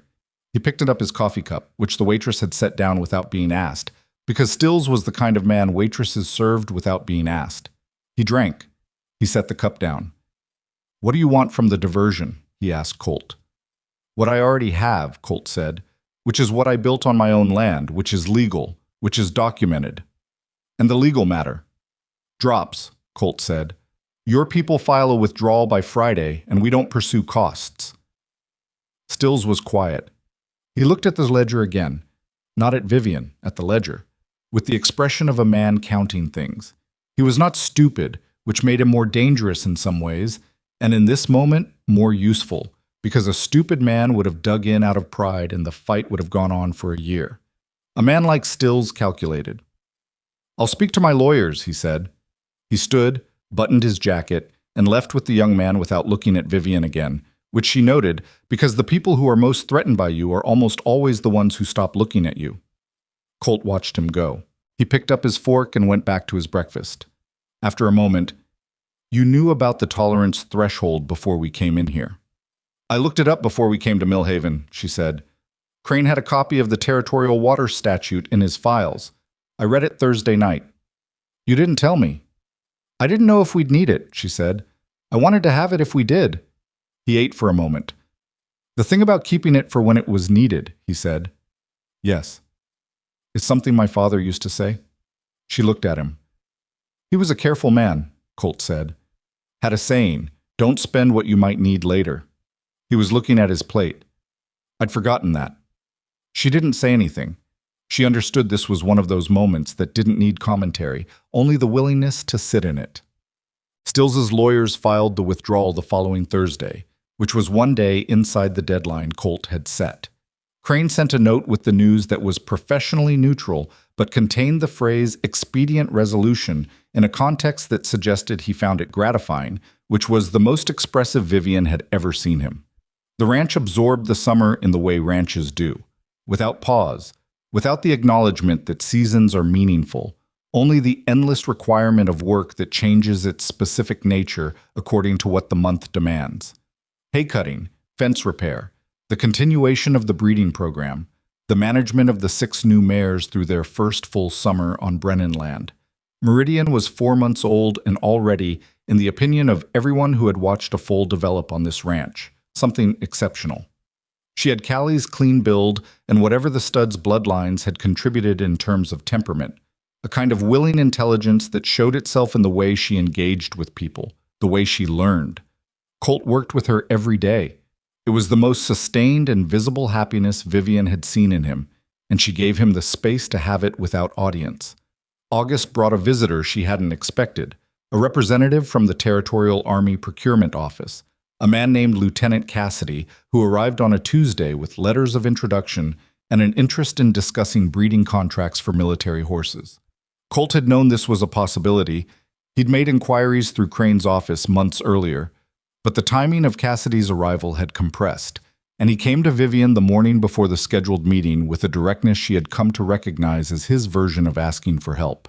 "The breeding records," he said, "and the projection numbers. I need them organized for tomorrow." "They're already organized," she said. "I put together a summary presentation last week when Crane said the procurement contact had been made." He looked at her. "Last week." "You were going to need it," she said. "I prepared it." Something crossed his face that she had learned to read by now. Not surprise exactly, but the ongoing process of adjusting to being with someone who thought 3 steps ahead and did it without announcing it. He had been alone for 7 years, which meant he had been operating in a world where the things that needed doing were only done if he did them. And the particular relief of that no longer being the case was something he kept encountering and didn't always know what to do with. "Show me," he said. She spread the summary across the table. She had organized it in 3 sections: current herd composition and breeding pairings, projected foal crops for the next 3 years with quality assessments by bloodline, and the ranch's operational record showing consistency of care and survival rates.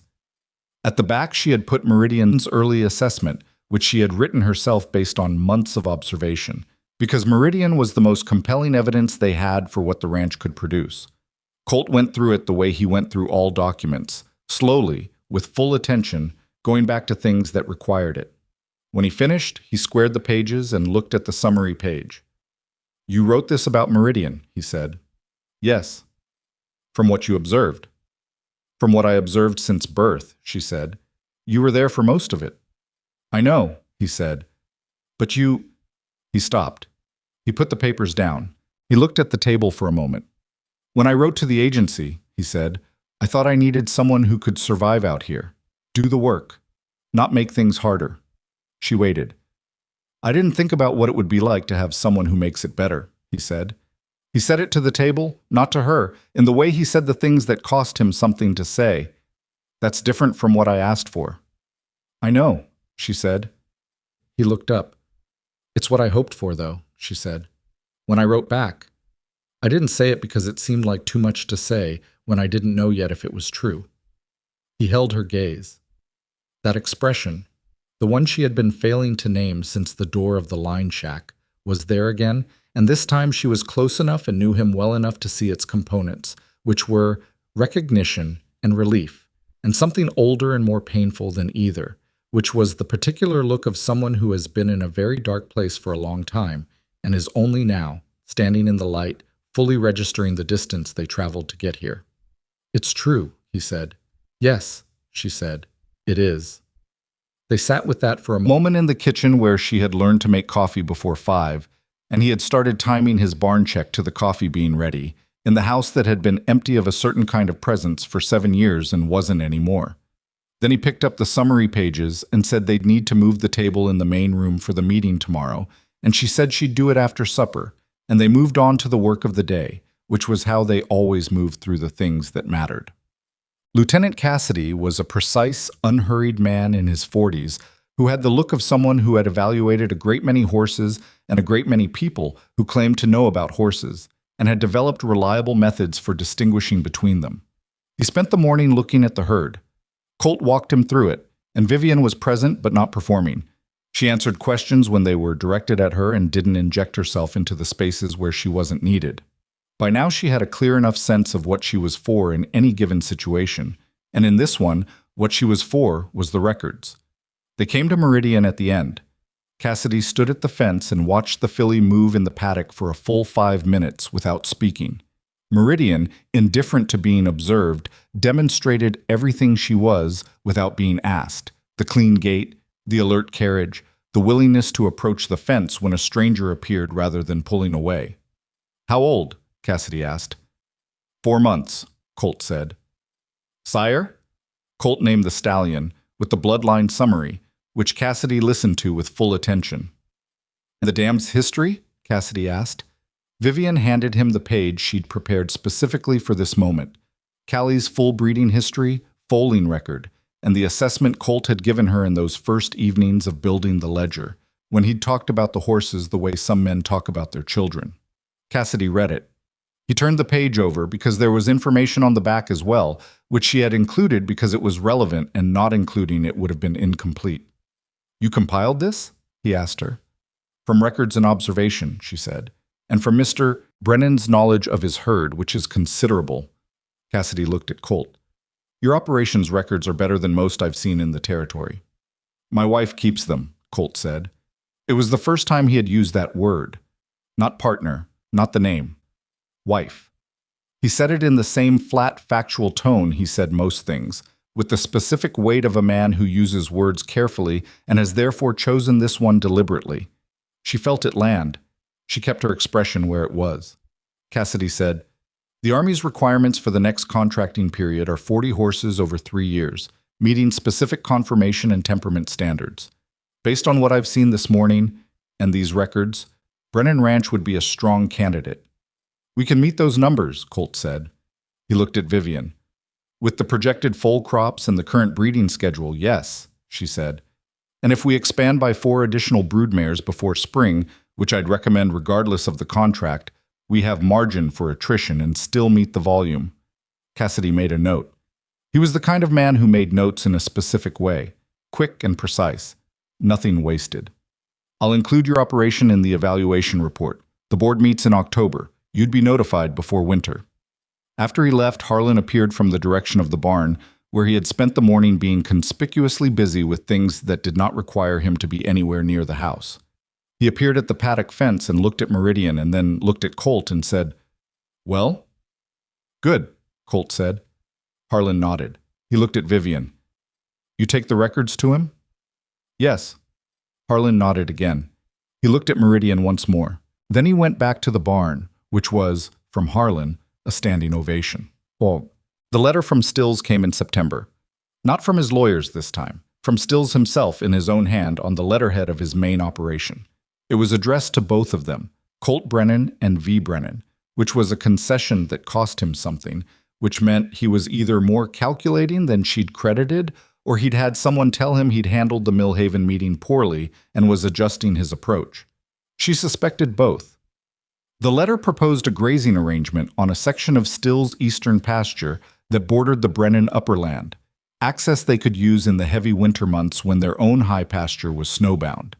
In exchange, Stills wanted the first right of negotiation if they ever chose to sell any of their breeding stock. "He wants access to the bloodlines," Colt said, reading it. "He wants access to what Meridian represents," Vivian said. "He saw the same filly Cassidy saw, and he's thinking about what the next generation of that breeding looks like. He could just buy a horse." "He wants the relationship," she said, "because the relationship gives him ongoing access. He's not going to be able to build what we're building in the time he has left to build it, so he wants to attach himself to what we have." Colt set the letter down. He looked at it for a moment. "The grazing access is actually useful," he said, and it was not an admission of weakness, but the statement of a man who is capable of recognizing a genuine offer inside a self-interested one. "The north sector in January is brutal on the animals. Having lower pasture access cuts the feed costs by a third." "It does," she said. "He knows that." "He does." "So he's offering us something real because he wants something real back, which means we can negotiate it as a real arrangement," she said. "Not charity, not a concession. A business agreement with defined terms and documented rights for both parties." Colt looked at her. "What terms?" She had already written a draft. She had written it 2 days earlier when the letter arrived, knowing this conversation was coming. She put it on the table. He picked it up. He read it. He went back to one clause. She could see which one, because it was the one she'd spent the most time on, the clause that specified exactly what first right of negotiation meant and what it didn't mean, and put a time limit on it and a price floor under it that protected them from being pressured into a sale they didn't want. "You gave him less than he's asking for," Colt said. "I gave him less than he's asking for and more than he'd get in court," she said. "He knows that too. He wouldn't have written if he didn't." Colt set the draft down. He looked at the wall for a moment. Outside, Denny was doing something in the yard that involved a disagreement with a fence post. The sound of it was comfortingly ordinary. "I spent 6 years keeping people like Stills at a distance," Colt said. "Not taking meetings, not dealing." "I know," she said. "It's worked. The ranch is ours. It's clean. There's nothing Stills can touch." Also true. But, he looked at the draft. "A controlled arrangement where I have terms and records and a defined out is not the same as being in his pocket." "That's correct," she said. "That's why I wrote the terms the way I did." He was quiet for a moment. "Send it," he said, "with a note that says we consider it a starting point for discussion, not a final offer, and that we're available to meet before October." She wrote the note that afternoon. Clean, direct, the same register she used for all the ranch's formal correspondence, which had become a voice that was partly hers and partly the ranch's, the two things having merged somewhere over the past year in a way that felt natural rather than constructed. She signed it, V. Brennan, Brennan Ranch Operations. The first time she had used it that way, on the Helena supplier correspondence in early summer, Colt had read the copy without comment. That had been comment enough. October came back around the way. October's due, without ceremony, through a gradual shift in the light and the air and the behavior of the animals, who felt the coming cold in their bodies before the thermometer said so.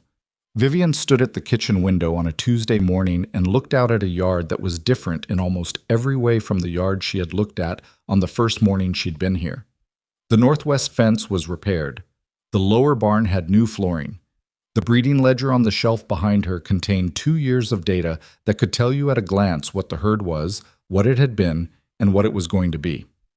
Pearl came in at 8 and set her basket on the counter and said, "Army letter came with the Millhaven Post." Vivian turned.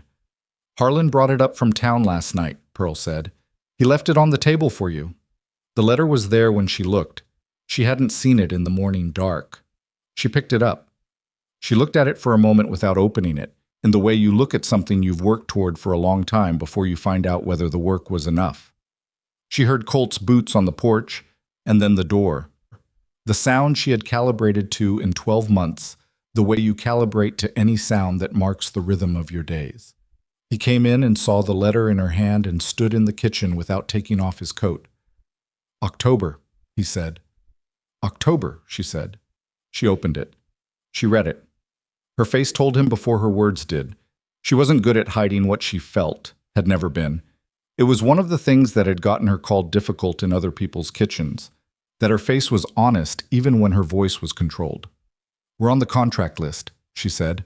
He stood in the kitchen in his coat, and she stood with the letter, and the morning light was coming through the window at the angle it had on certain October mornings that made the room feel more solid than usual, the kind of light that makes things look the way they actually are rather than the way they are usually seen. He crossed the kitchen and took the letter and read it himself, because he was the kind of man who verified things, and she let him because she was the kind of woman who understood the difference between trust and deference. When he finished, he set the letter on the table. He looked at it for a moment with the expression she had finally, somewhere around month 9, found the right word for. The word was home. Not the building, not the land. The specific experience of being somewhere that holds what you actually are, rather than what people decided you were before they knew you. The expression was a man feeling, perhaps for the first time since the fire, that he was in a place that was genuinely his, not as ownership, but as belonging. She knew the feeling because she was standing in the same room and feeling the same thing. "We need 4 more broodmares before spring," he said.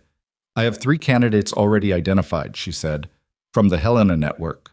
He looked at her. "I was going to bring it to you after we heard," she said. "I didn't want to do the work until we knew it was warranted." He looked at the table. He looked at the letter. He looked at her and said, "We should go over them tonight." "After supper," she said. "After supper," he agreed. Pearl had turned back to her basket and was moving things around in it with more purpose than the task required, which was Pearl's version of giving them privacy. Outside, the October light was making the yard look like a place someone had built with intention, time, because it was. Vivian put the letter on the shelf beside the breeding ledger where it belonged, where the record of what they were building lived, and went to start the morning's work, which was the same as any morning's work, substantial, hers, and nowhere near finished. The 4 broodmares arrived from Helena in November, 3 days before the first serious snow of the second winter, which Vivian took as neither good luck nor bad, but simply as the frontier's indifference to human scheduling, which she had by now accepted as a permanent condition of the life she had chosen. She and Colt spent 2 evenings integrating them into the breeding plan. The ledger opened between them on the table, each mare's history laid against the ranch's existing bloodlines to find the right pairings. This was the work she loved most, she had discovered, not because it was easier than the other kinds, but because it required both of them fully, his knowledge of the animals and her knowledge of the records, and the thing they built together in those evenings was something neither could have built alone. Denny had turned 18 in October, and Colt had given him a formal wage increase and a specific set of responsibilities that constituted, in all but name, a junior foreman's role. Denny had received this information with the carefully maintained composure of someone who was not going to let on how much it meant to him, which Vivian found entirely recognizable and told him so, which made him turn red and go back to the barn, which was the right response. Reed had gotten married over the summer. A woman from Millhaven named Frances, who came out to the ranch twice before the wedding and looked at everything with the assessing eye of someone determining whether the situation was livable, and who apparently decided it was, because the wedding happened, and Reed came back from it slightly different in some way Vivian couldn't precisely identify, a small softening around the edges that he managed by being even more laconic than usual. Early remained unmarried and apparently unconcerned about this, which was consistent with everything else about him. Harlan had turned 71 in August, which nobody had known until Pearl mentioned it, and which Harlan himself received as information he neither confirmed nor denied. He moved slower than he had a year ago. Colt had quietly redistributed the heaviest of his physical responsibilities to Reed and Marcus without making it a conversation, and Harlan had accepted this without comment, which told her it had been done correctly. The ranch had a shape now, not just operationally, though it had that, a clarity of function that showed in the accounts and the herd records and the supply systems she had built, but humanly. The people on it knew what they were to each other and what the place required of them and what it gave back, which is the most you can say about any group of people trying to build something in a difficult place. The Army's first delivery was due in April of the 3rd year, 15 horses, meeting the conformation and temperament specifications Cassidy had outlined, from a herd that now had 42 animals, and a breeding program documented well enough that Vivian could trace the parentage of every foal back 3 generations and tell you what it was likely to be before it was old enough to demonstrate it. Meridian was 2 years old. She was everything Colt had known she would be the night he'd knelt in the straw to bring her into the world, and everything Vivian had written in the assessment she'd prepared for Cassidy, and a few things beyond both of those, which is what horses sometimes do when they decide to exceed your best expectations. She was the ranch's centerpiece, not because she was the most expensive animal or the one with the most impressive documented lineage, but because she was the most visible proof of what happened when you bred with intention and patience and kept records clean enough to learn from. Cassidy came back in March to do his pre-delivery assessment. He spent 2 days going through the herd, and on the second afternoon he stood at Meridian's paddock for a long time without speaking, the same way he'd stood there 2 years earlier when she'd been 4 months old and full of early promise.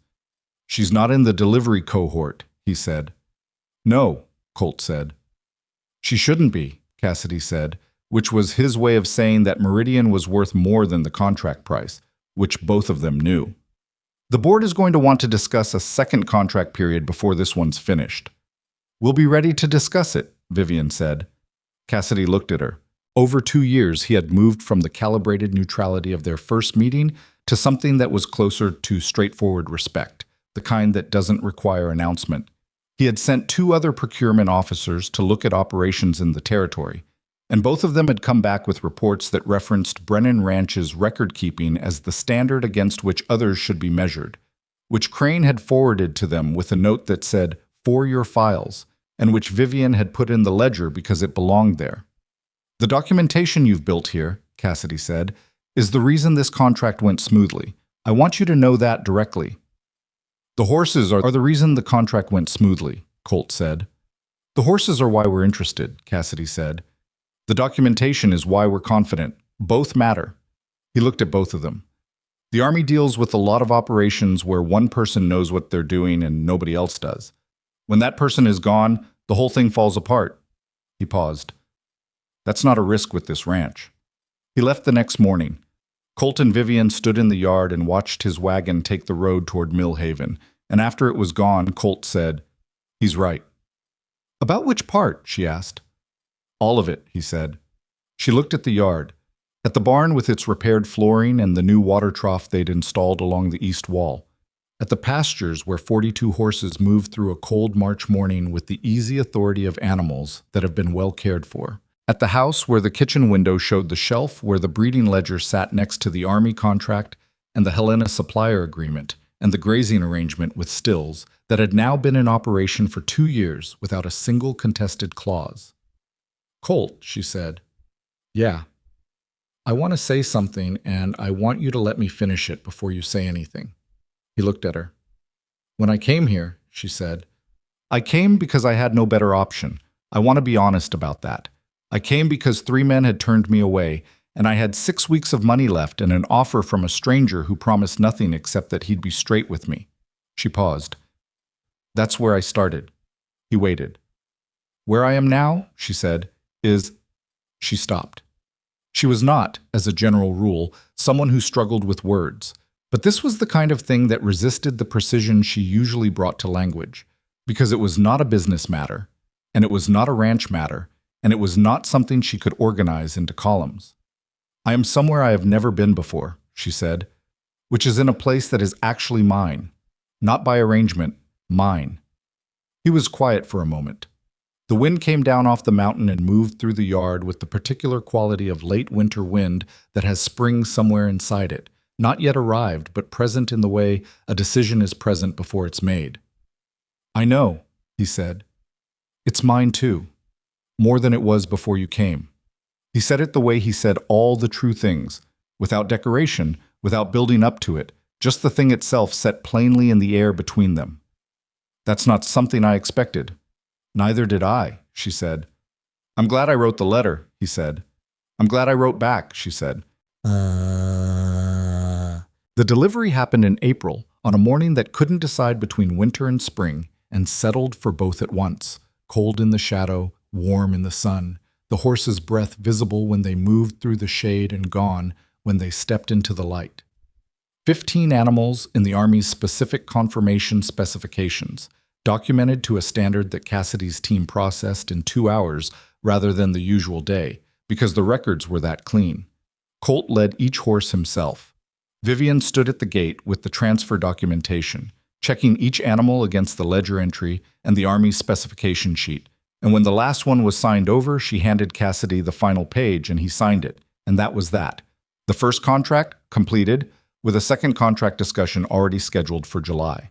Stills came by that afternoon uninvited, which was consistent with who he was, but he came by to offer his hand to Colt and say the delivery had been the talk of Millhaven, which was probably true, and also the most gracious thing she had seen him do. He didn't speak to her directly, but he included her in his look when he shook Colt's hand, which she accepted as the concession it was. Some people come around, some don't. Stills was the kind who came around when the numbers made it undeniable, which was not the most admirable form of coming around, but was functional.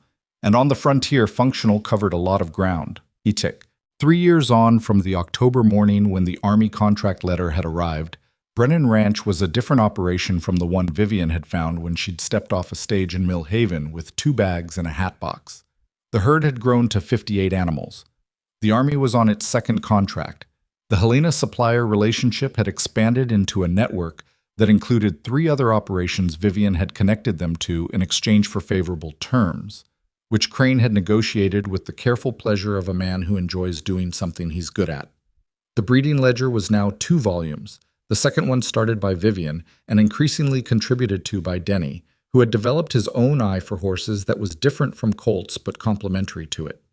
Harlan had stepped back from daily operations in the second year, not by announcement, but by the natural progression of a man who had given everything he had to a place over many years, and was now, at 72, entitled to give less of it. He still came to the barn most mornings. He still offered opinions when he had them. He sat on the porch in the evenings and drank his coffee and watched the mountains in the way of a man who has made his peace with time, which is the most anyone can ask for. Pearl still came mornings. She had increased her days from 4 to 6 sometime in the second year without discussing it, which they discovered when they tried to pay her for 5 and she corrected the invoice to 6. When Vivian asked her about it, Pearl said, "The place needs it now," which meant the place had become something she considered worth more of her time, which Vivian took as a form of high praise. Reed and Frances had a child in the 3rd year, a girl, born in June, who arrived during haying season with the cheerful disregard of children for adult scheduling.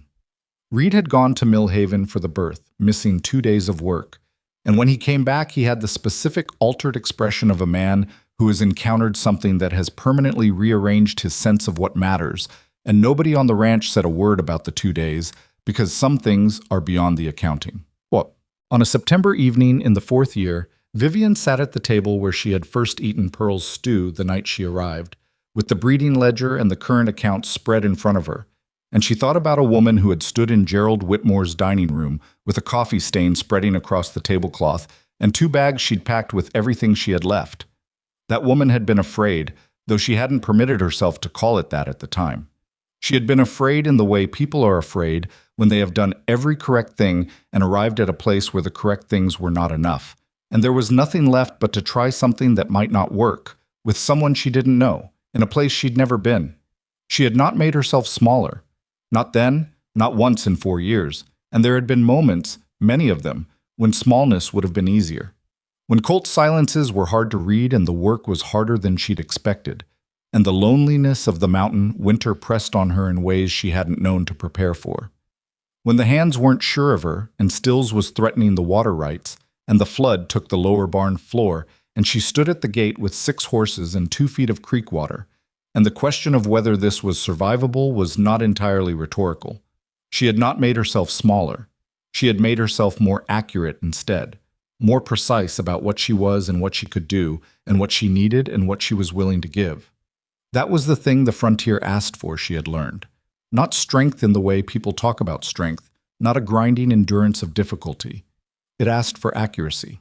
It asked you to know what you were and be that, without apology or performance, and to find the place where what you were was useful. She had found the place.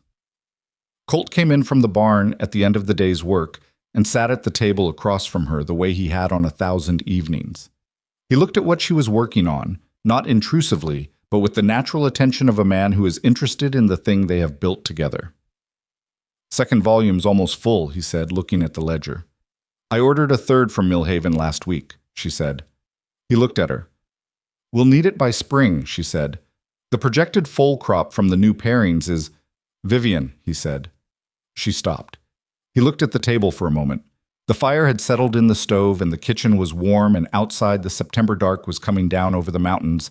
In that specific way it came down in September, all at once, like something that had been waiting all day for permission. "I want to tell you something," he said. She waited. 7 years, he said. "After the fire. I kept this place running because—" He paused. He was working through it in the way he worked through things that cost him. Because stopping felt worse than going, not because I believed it was going somewhere. He looked at her. I didn't believe that anymore. I'd stopped believing things went somewhere. The fire cracked in the stove. Meridian was outside in the paddock, which Vivian knew without looking because she knew where all the animals were at this hour. The way you come to know the rhythms of a place you've lived in long enough for it to become part of how you move through the world. "And now?" she asked. "Now I believe it," he said. "That's all. I just wanted to say it plainly." She looked at him across the table, at the scar she no longer saw as a scar, but simply as his face, at the gray in his hair that had advanced slightly in 4 years, at the careful, steady eyes of a man who had learned, slowly and at great cost, that honesty was the only form of courage that actually held. "I know," she said. "I can see it." He nodded. He reached across the table and covered her hand with his. Not dramatically, not as a culminating gesture, but in the plain and ordinary way of two people who have shared a life long enough for touch to need no explanation. They sat like that for a while, in the kitchen of a house that had been rebuilt from loss and silence, into something with people and purpose and records going into their third volume, while outside the mountains stood where they had always stood, indifferent to human joy and grief alike, asking only that you were equal to what they required. Vivian had come here with nothing she hadn't carried herself. She had been told, by people who should have known better, that what she was made of was too much, too sharp, too direct, too unwilling to perform the smallness that men like Gerald Whitmore needed to feel large. She had brought that same self to a mountain ranch and a scarred man who hadn't asked for comfort, only for honesty. And what they had built from those materials was not perfect, and had never been, and would not be tomorrow, because nothing built on a frontier in real weather by real people with real wounds is ever perfect. But it was enduring, and it was theirs. And in the end, she had learned, those two things together are the only definition of enough that actually holds. Not what the world hands you, but what you build with what you refuse to surrender, in the place that finally had the sense to recognize what you were worth. Outside, Meridian moved in the paddock with the ease of a horse that knows its own ground, and the September dark settled over Brennan Ranch, and the light stayed on in the kitchen window